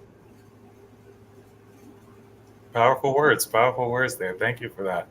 So, for some of you, even though it's your first time, there's others of you who have been in this platform before and have gone through even maybe more than one cohort at some time. I would love to hear what is different or new about Lean Stack or about the cohorts that you've seen over the course of time. So, I know a few of you have done it before. Give us your feedback a little bit. Like, what did you experience in cohort 3 as unlike before? Don? Yeah. So so when I went through the one of the cohorts on my own, it's really hard to understand it. They're right. It's almost like a master level class, because you have to change your mindset and change your thinking, right? So even when I tried to go to a marketing person and their plan for marketing, it was still like, had Roland said, hey, do you have that business plan, executive summary? And with me being in tech, like the tech is the easy part to me, right? So my mind is always like, oh, okay, well, yeah, that's the easy part. I can do that all day. But once again, how are you going to make money? How are you going to make money? And that's what really put it where the goats can get it, is how are you going to make money? And yeah, if I've done this years ago, who knows? Sorry about that. So yeah. Yes, how are you going to make money? I hear that. Thank you, Don. Carlos, did you have something you wanted to share about using the platform and your experience in this cohort? Oh, yes, sir. I just keep learning and growing though, and I love it though, and seeing all the new ideas and things like that. I really enjoy that as well. But I'm just learning and getting better. And I'll just tell anybody this though, because to me though, like learning and growing in course like this though, it's like learning a martial art though, because in martial arts sometimes, such as Taekwondo, like you're not gonna always break the brick though, like on the first attempt though, with a reverse punch or a side kick. But even if you don't win a was now, which I definitely found out firsthand though, sometimes it takes more than one attempt though, to get where you need, to be, because you gotta deal with the challenges of developing your startup, and you got to deal with the challenges of living your life at the same time though. So sometimes it takes more than one attempt though, but sometimes you gotta just keep pushing. Or like today though, like I had to go all the way to a coffee shop just to make sure I got this work done without any interruptions. But it's a learning experience, and it's a growing experience, and just don't let nothing like hold you back. And I notice with me though, the more I work on my idea though, the better it seems though, like to get as well. But sometimes if you're frustrated though, just regroup, because now we're in a time though to regroup, as startup founders. That's wonderful. Carlos, you're dropping some gems there. Dropping some gems. You can tell he's seasoned. Thank you for that information. One of the things I'm going to ask you all is, if you had a mentor or a coach working with you throughout the cohort process, I would love for you to speak about your experience with your mentor or coach throughout this time. And that's including my father, Lloyd Richard Sr., if he worked with you throughout the time. I want to get some kind of feedback as to how that helped you with your business startup idea and growing that throughout these this first 30-day process. Anybody want to speak to that? Yes, Shantia and Don? I'll let Shantia go first. Sorry, I was looking for the unmute. So, yeah, Lloyd has no fear of holding you accountable, because I was so far behind in all of my work, and he kept calling me and texting me and saying, Shantia, just put it on paper, just do it, just get in there and do it. And so I definitely needed that, because honestly, I was just like, when I looked at that lean stack, I was overwhelmed because as a visionary, like I said, I have no problem doing. It's now putting the pieces together. So game changer, holding me accountable, and I got it done, and I made it to demo day. So would it not been for him, I'd probably still be on the other side looking at the lean stack in shock. No, absolutely. No, I understand. Like, just sometimes doing the work and being pushed forward, because we as people of color sometimes don't get that same kind of motivation. And so when you have somebody who's like, "We need you to get this done. Do it for the people. Do it for yourself," that kind of thing, it helps you to keep going and be like, "Let me see what I can do to pull out something else." And it's that little bit of work that'll push you to the next level. So I'm glad that you stayed in and you did it. We loved your pitch and presentation. Don? Yeah, I was going to second what they said, and definitely what Carlos says. Lloyd is like, he is like your dojo master. Okay, he is like that dojo master, and you get the stuff done. You're like, I got it, and then you're like, okay, I don't have it. You got it? No, I don't have it. So, I mean, I cannot thank this program enough. There are so many things that this program has. It has pushed me light years I was that dude that was working in the shop on my stuff. Oh, I don't want to get it out there. And between being at the Institute, I mean, I've met CEOs, I've met other tech people, I've met other people in my space. And, you know, because as you know, a lot of IT folk, we like to stay in our silo and don't really kind of want to venture out. And this program really pushed me. And it's funny, somebody totally separate from this program is pushing the same stuff, you know, for technology folks. So yeah, so even with just the exercise itself, like this demo day, it's awesome experience. Awesome. Anybody else want to speak to mentors, coaches along the way?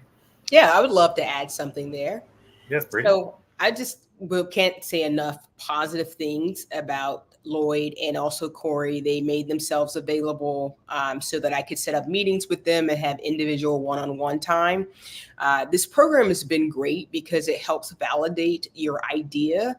It helps you really put together the financial pieces. So it pushes you to set pricing and also think about your customer acquisition. So all those things are really great.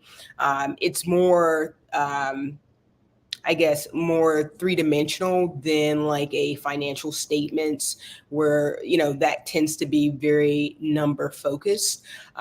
I am capable of doing those, but this just seemed more clear as far as a presentation and getting traction with individuals, getting their feedback on the idea.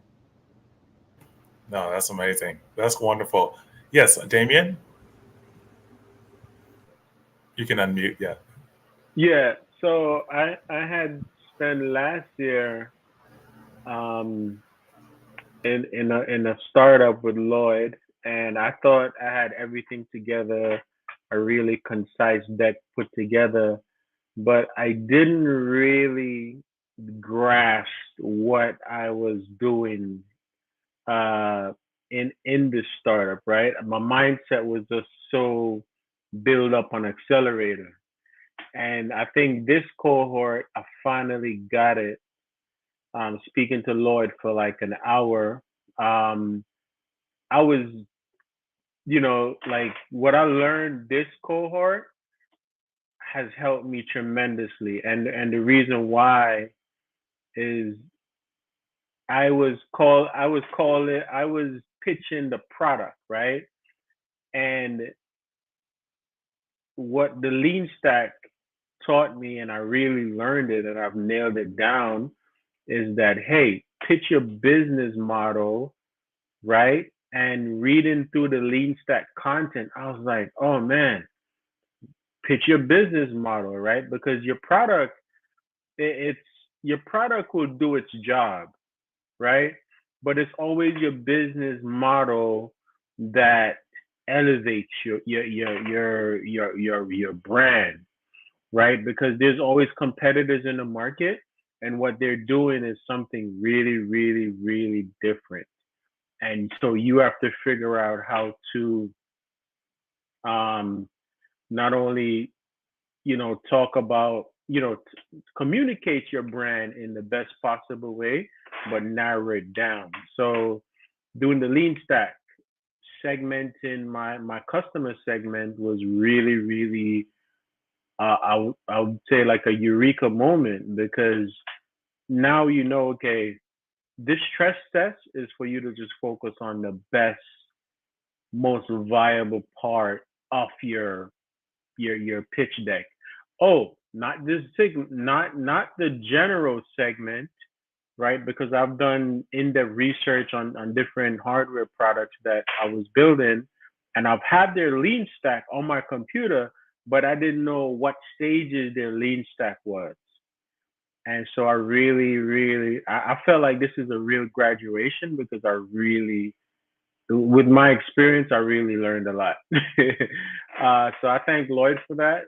I think now when I communicate to other startup founders, I tell them, don't focus on what your business do. Focus on the business model story, right? Like, because your idea, you know, it's your idea is out there already, but how well are you communicating that story, and how flexible is your business model. How fast can you tweak your business model to get to product market fit? And I think that's important. I finally kind of like nailed it down this time around. So I thank Lloyd. I thank the Kakua Institute. So for providing this service, I think it's very important. Being in the startup world, often, you know, we get to see startup from the outside. We don't know how they get to a seed round. We don't know how they get to pre-seed. And this program actually opened up my eye to see how they get to that pre-seed. It's all about this kind of due diligence work that gets you, you know, to that pitch deck where you're just talking about the problem, the solution, and the market, right? So I think that's very important. It's very, very important. So I thank the Kakua Institute for that. Appreciate it. Absolutely. Thank you so much, Damien, for your feedback with that, and for all of you. It looks like the judges are already back, so that deliberation was a little quick. So I'm going to have you all kind of wait off stage a little bit, and then as they call up each of the awards, they're also going to give feedback onto each presentation and what they heard. So stay backstage, and we'll hear from you all shortly. Thank you for speaking with me, and congratulations again on all your hard work. Yes. I will see you all in a moment, and I'll have Lloyd Sr. come to the stage and kind of tell us what's been going on.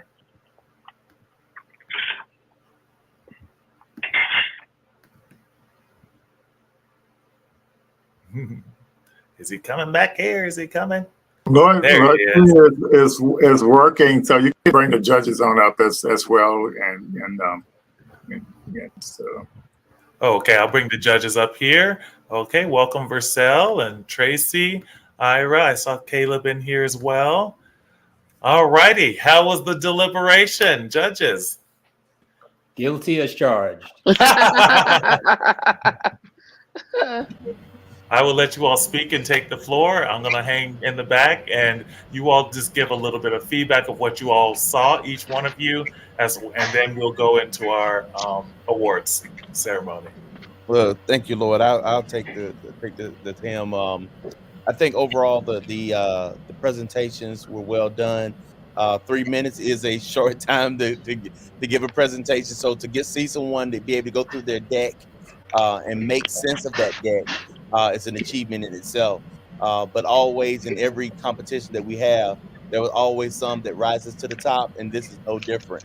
I mean, overall, a great group of people to show us their businesses and a great opportunity. So we had a great deliberation about it, and so I just think overall it was great. Thank you. No, I agree too. I mean, I think it's just a testament of the education that you all are providing to entrepreneurs, particularly entrepreneurs of color. So kudos to the Kakua Institute for teaching them how to do this. To Ira's point, it's not easy. You know, you can put your blood, sweat, and tears into your business, but being able to articulate it in 3 minutes is a lofty, you know, thing to do. So just kudos to the group. You know, like I said when we were deliberating, you have to be able to tell your personal story. Like, yes, your business is amazing. Everybody's business is amazing, right?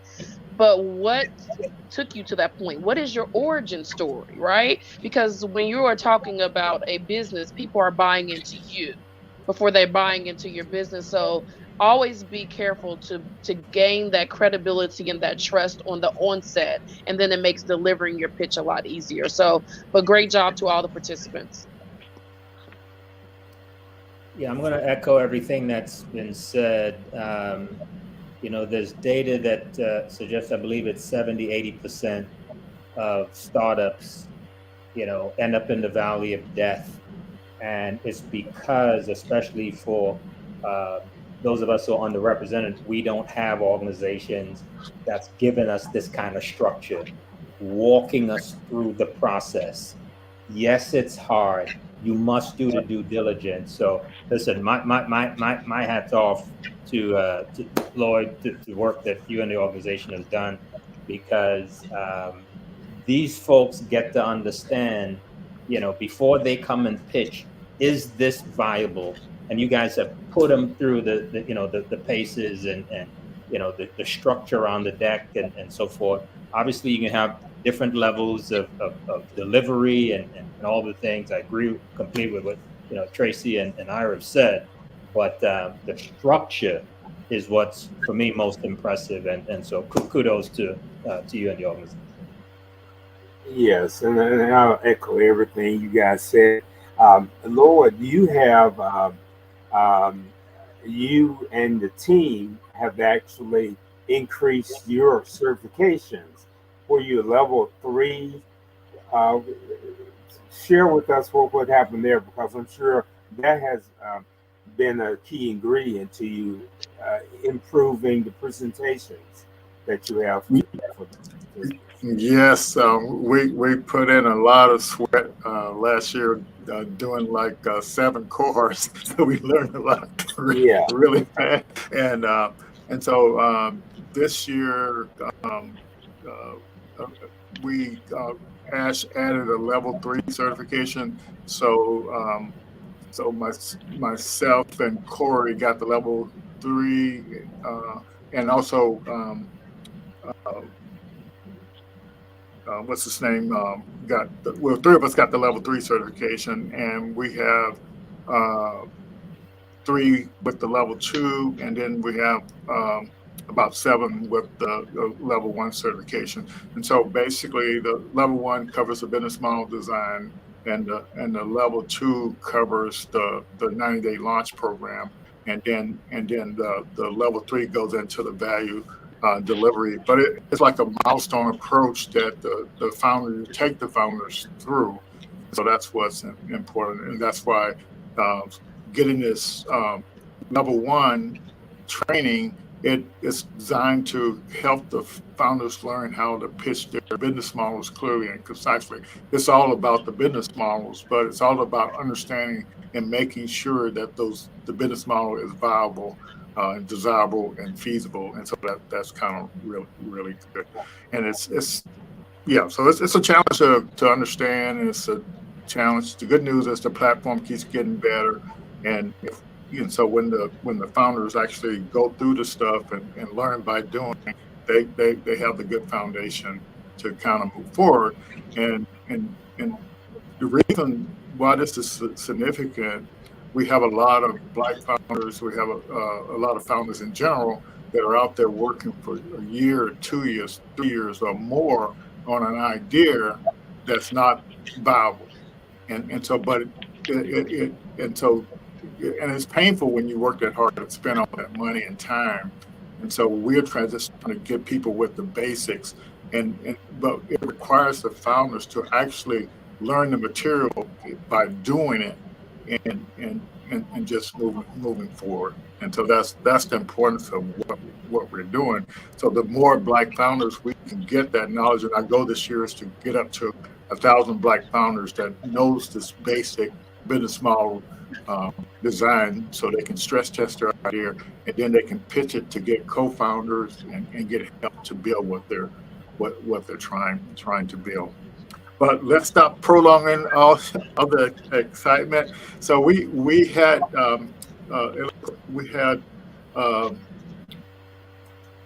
let's see, 6 of the people that pitched tonight were eligible for the funding. We're giving away 3 $1,000 checks, but we had one person that wasn't eligible for funding came out in the top 3. So, but we want to acknowledge everybody. So we'll start off with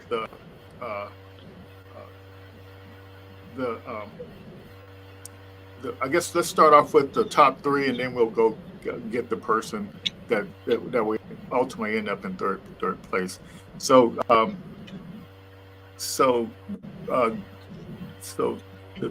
third person in the third place was Digipath. So you guys want to comment on Digipath? They're not in California, so they're not eligible for the funding. But you all have any comments specifically on Digipath?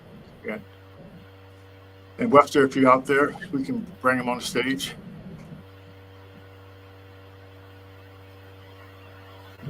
There you are. Okay, I'll get him. Hey, Webster, congratulations. Thank you. All righty. So you all got any feedback for Webster directly? Yeah, I definitely do. Awesome job, Webster. Awesome job. I mean, you had me like fully like my mother was a dialysis patient, so whenever you start talking about kidneys and pathology, I'm all in. Not only were you able to give credibility because of your experience and your team, um, but all of the clinical trials and all the clinical partnerships added credence to it. The only thing that I would have liked for you to add to that is, yes, pathology is something that I know what it is, but does the general public know what pathology is? I think that would have been an opportunity that would have increased your score. In addition to that, I would have loved to have heard a personal story at the beginning on how you got onto that pathway. Like, how did you become, credentialed to do the things that you were talking about? That for me would have been the added piece of the puzzle that I would have liked to see. So a little bit about you and how you got to that point, and then explaining, because pathology is it's a big market medically, but it is niche in terms of the average consumer understanding what it was. Thank you for the feedback. Yeah, I mean, Tracy, she articulated it beautifully. My note was really around the why now. You hit every other marker, right? In fact, I believe that you started with the problem, if memory serves me correctly, but to Tracy's point, just to give us a little flavor on what is, what is it about kidney pathology and pathology in general that makes this so significant. And I think I even came back and asked, why did you choose? And then you gave me the number of 100,000 and the 20% and so forth.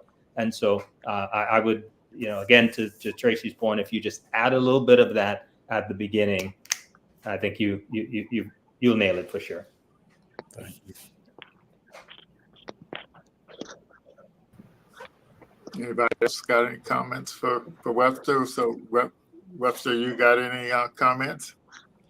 Yeah, I mean, pathology, it's a lot to explain in 3 minutes, so I gotta pick and choose, kind of like, if I can focus on kidney and tell that story, or focus on pathology in general, because it's really a problem across all of pathology, the traditional kind of practice of doing things manually, in like physically relying on carriers to ship slides to pathologists who review them under a microscope, and going digital, and then when you're digital, you can use AI, and so yeah, I just think that there's a lot, but it's like 3 minutes. You kind of just have to narrow it down, and that's I wish I had more time to talk, but Yeah. So I wanted to make this comment. So the way the business model story pitch is set up is you talk about the desirability of your product first, and then you talk about the viability of your product, and then you talk about the feasibility of your product. So it's set up in a way to and when you do the story format, people follow the story. So you can't just get up and present the slides, and the slides are arranged the way they are, so the audience can follow you, and it's what the investors want to know.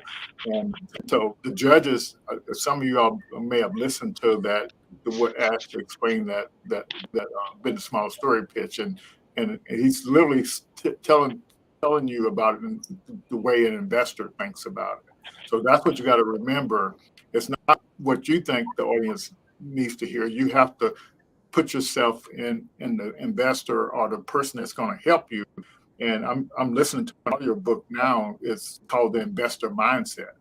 And so the founder has a mindset, the investor has a mindset. So you have to consider the investor mindset in the way they want to hear it. They're looking for information that they can make a decision. And when they don't hear it, they say too early. And the reason why that now is up there is because timing is one of the number one factors that determine whether a startup can succeed or not. Yeah. All right. We appreciate it. And so the number 2 was Freeze It.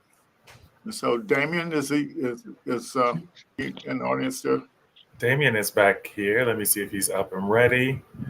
Congratulations, Webster. I didn't get a chance to say that. Great job. Damien, are you up? Here he is. Congratulations, sir. Thank you. So what was the feedback for Damien, Judge? Who wants to go first?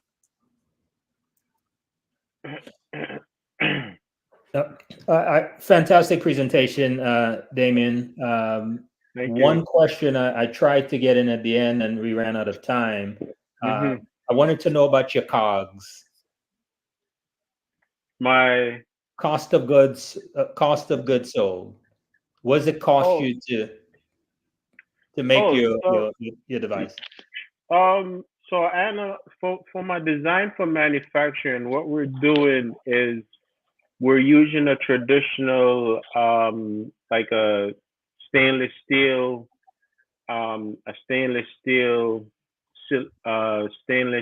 body, and then inside it has a insulation, a polyurethane insulation that keeps inside cool.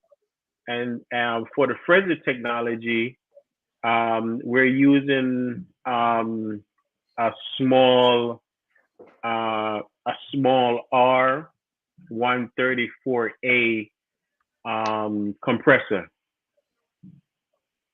And so that compressor pretty much it sucks the hot air out of the bin and makes sure that the temperature inside can go below 34 when necessary, and turn off not to burn too much energy. So that the cost we're talking about 150 landed, 100 to 150 landed, and that's being manufactured in China. And is that because of low volumes? Is there an opportunity to get that's because of low volume. I spoke to a manufacturer, and the first order with the tooling and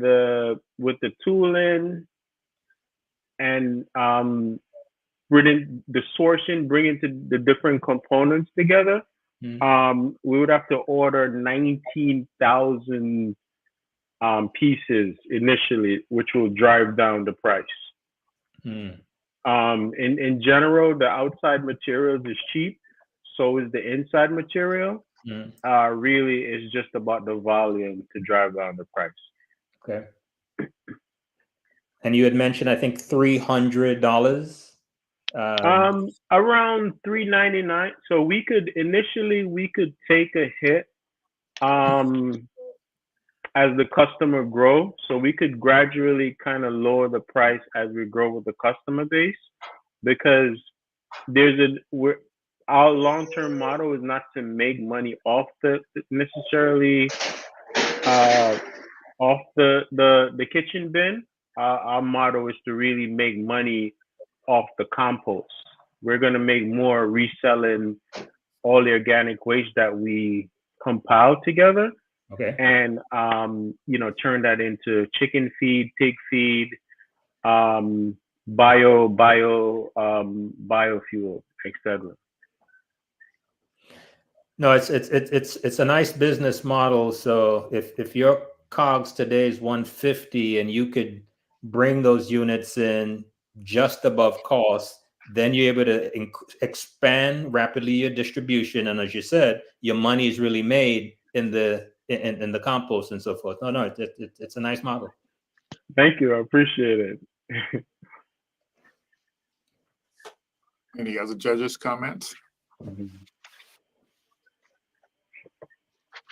Okay, so the one thing I wanted to point out with some of the founders when you're it's always best to answer the judge questions first, and then if they want more detail, you give them more detail.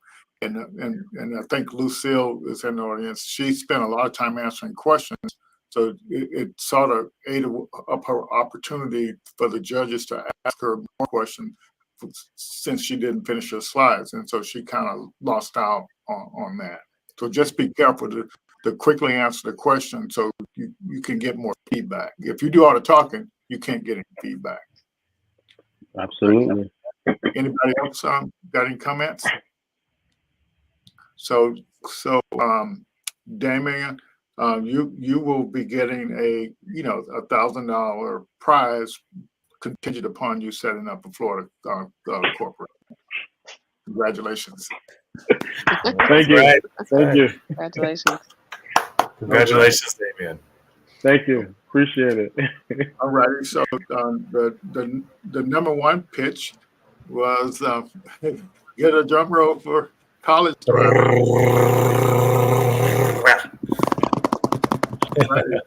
Bring her up, Lloyd Jr. Who is it? College member Shantia. Shantia. Wow. Come on up, Shantia. Congratulations.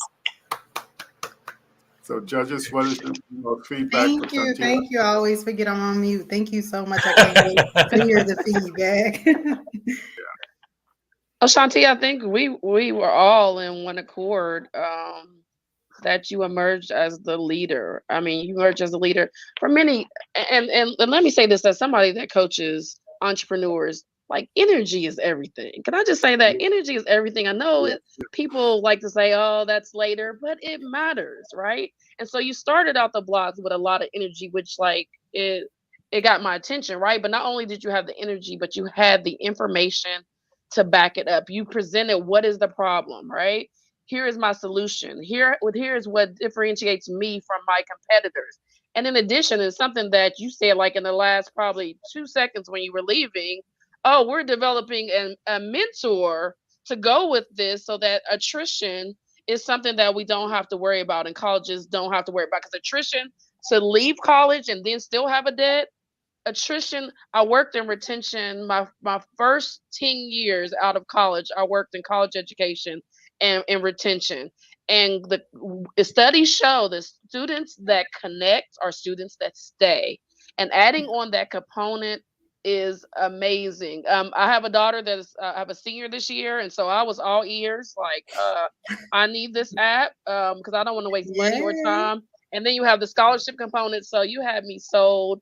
So amazing presentation. Thank you. Thank you for the feedback. I think when I looked at it, Lord, listened to it beginning, I think one, like you said, the energy. I think the presentation was done extremely well, but then the information that you provided was just right on point. And then there's always this great point of being able to ask a question that is not necessarily on the slide, but you able to answer it because you've also thought about it as well. I think that's very good. And the other part of it is when we kind of go down this line of looking at, I was just going back over to look at this, answering the question of why now? What about the opportunity? What is broken and how can you fix it? You answered all of those questions throughout the whole process, which I think that's what caused you to rise above in your presentation. So I appreciate it. Great job. Can't say enough about it. Oh, thank you. I echo all of the comments. I would like to see you try and lock down the IP as quickly as possible so you don't have copycats coming with deep pockets to crush you. Right? Yeah. Absolutely. Definitely it's on the roadmap. This has been a long journey, 4 years building, and we just launched the MVP in June. So just humbled and honored to make it this far because I went through so many challenges of software developers ghosting me and spending so much money and not having a final product. So this means so much to me. And I'm a non-technical founder, so I'm just very passionate and resourceful and Truly, I think my why is because, I see my mom suffer in poverty and not be able to pay bills. And I just said, I want something different for my life. And so I think my why is really my mother and what keeps me going. So thank you so much, because it's so much deeper than what you see on the screen. But it's like, how do I say this in 3 minutes? I appreciate all that feedback. Beautiful. Good. And we're assuming that all of the technical folks that GoShoe, they were all under NDAs, correct?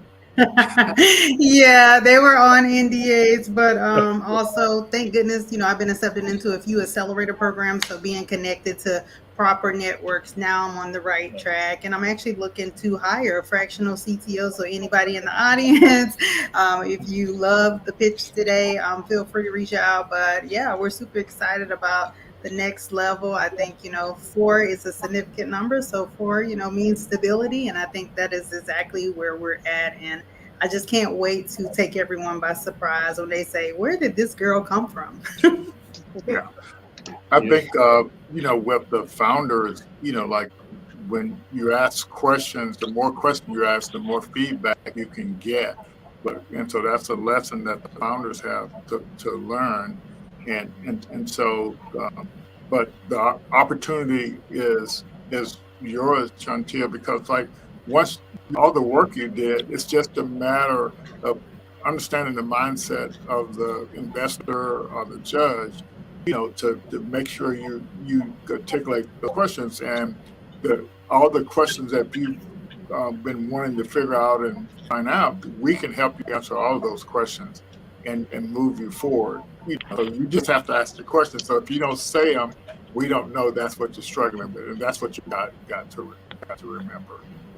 Yeah. Okay. And Shantia, my comment is that anything that cuts into 89% leaving college, that's a mover, that's a shaker right there. Congratulations on recognizing that and coming up with a solution for it. Thank you. Admissions offices need you. College admissions offices need you. Yes, and I'm so glad you a- told me your background. So I'm going to add you on LinkedIn and book a session, because I do have contacts in the higher ed, but they keep telling me, well, we want to see more students on the platform. So that's why I'm targeting more community orgs, high schools, because that is in my strategy. But knowing how I can price and charge them, I want to make sure I don't undervalue what I bring to the table. So I will be in touch, and I will add Lloyd, drop all their LinkedIn contacts so I can reach out. But yes, I'm ready to take this to the next level. So I appreciate everything. But I did want to mention one other thing. So like these top 3 people, they were all within 1 point. So there was less than a point difference between all 3 of them. So see how when you tell your story, it actually can make the difference in your score. Oh, wow. Yeah. So I never, I've seen it really close before, but that was really, really close. And so, just got any more comments? So before I bring the person that came in 4th place, then will be eligible for $1,000. Any other things for Chantia? Okay, so I just want to say congrats. You did it. Thank you. Yes, Lloyd literally drove by my house and said, "You're going to submit this homework." So thank you, Lloyd, for keeping me accountable. Right. No, he didn't really come by my house, guys. He ate on top of us. So thank you. Yes, yeah. So the person that came the 4th high score was Don Breifel. So with all right, Don, congratulations. Oh yes. Hey, how you doing? Yeah. Thank you. Yeah. So I think the judges have some feedback for you. So oh yeah, I need that feedback. That was interesting. That was interesting. I think I'll jump in. The thing that I clutched my pearls that I don't have one today is when you said you were only asking for $1,000. So I was like, huh? But Lloyd was able to fill us in on why. Because I was thinking all the value that you're adding in your pitch, I was like, surely you need more than $1,000. But I understand it was right in line with the gift from the pitch. My only feedback, because you did an amazing job, is consider your logo. Your Okay. logo, your logo, your logo. I was a little scared by your logo. And so it took me a second to even listen to what you were saying because of the logo. I was like, what is that? So Right. just consider as you're thinking about logo, everybody's context to what Mm-hmm. a dragon means or how they feel when they see it, your use of colors. So there's Mm-hmm. colors that you use in logos, there's other colors that you don't use. So you may want to consider that. This is just my feedback. You may not want to change it at all, but it took me back. And so I had to get back on focus to what you were saying. And when you started delivering, I was like, okay, he has this Okay. all figured out. The credibility is there, but that Mm-hmm. made just something to consider. So congratulations. Thank you. Thank you. You guys hear me okay? Yes, yes. Okay. Oh, no. Let's get some more feedback from the judges. So, I think Don, nice job. Tracy pretty much articulated the areas of improvement or opportunities, and as she described, I pretty much echo her comments. It was really that last piece. I didn't have the same reaction in terms of the dragon and so forth. But it was just the last piece that just kind of threw me off a little bit in terms of Got it. And I will say to both of those things, the last piece got me, and then of course I understood it. But then the logo caught me off guard because I was trying to compare the logo to what you were doing. When you mentioned healthcare, and I see healthcare, and I see a dragon in red and black, I'm like, oh, wait a minute, what's this, right? And so when you look at that, it's kind of like, we'll just use an example. Somebody who's a swimmer wears certain clothes for a reason, right?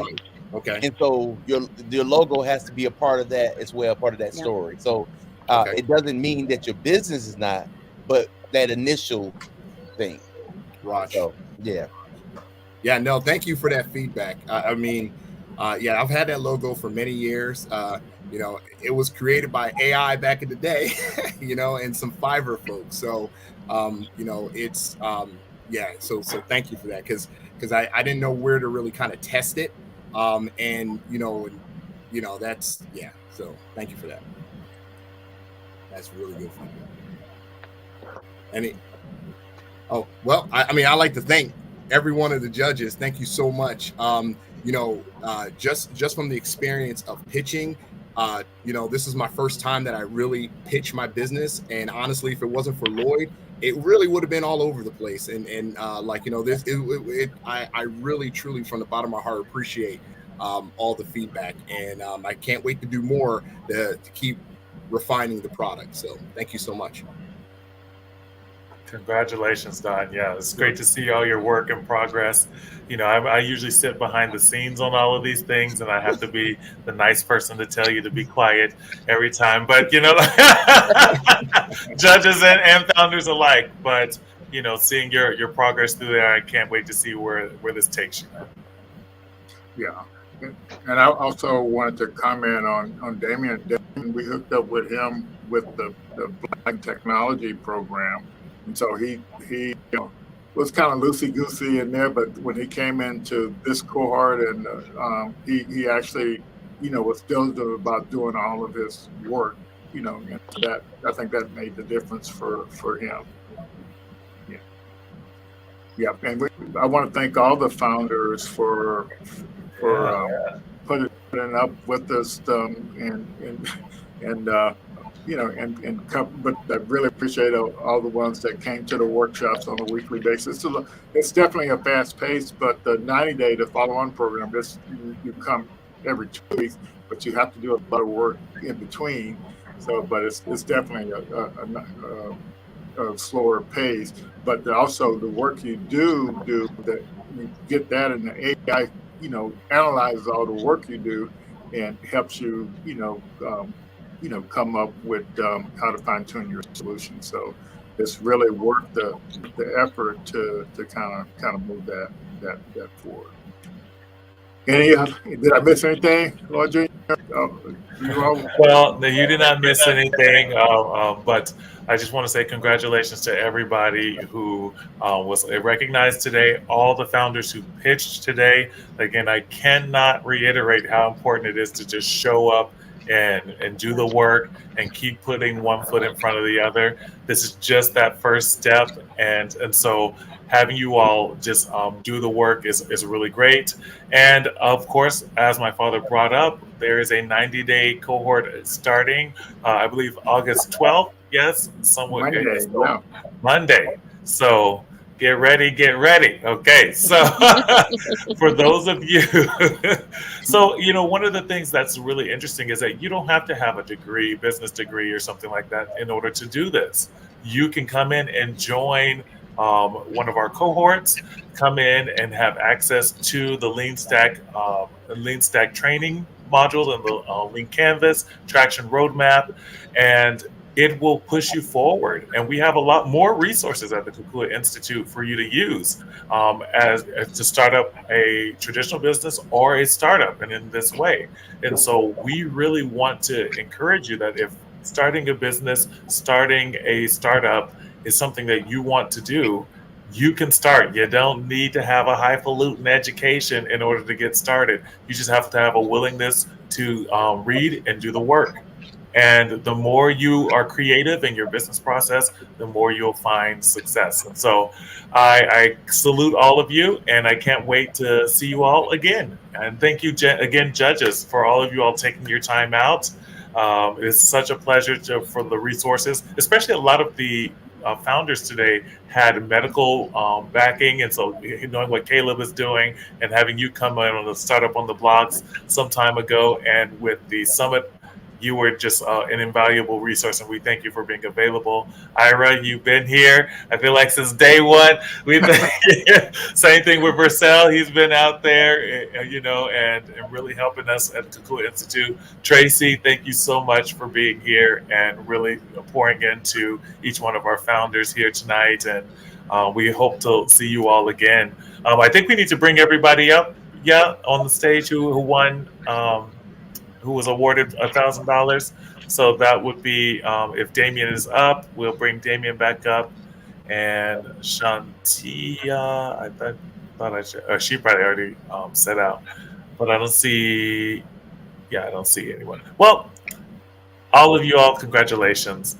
And Don, you're here, congratulations. And so that's it. Look for us again next week for Startup on the Blocks. At 7 p.m. is the show, and 6 p.m. is Central Time is the networking. All righty. Thank everyone. Thank all you founders, everybody who showed up today to pitch. You were a winner. Yeah, you definitely made progress, and enter some more pitch contests, and so you can keep working on startups a lot harder. See you all soon. Thank you, audience members too. Y'all amazing. Good night. Good night. Good night.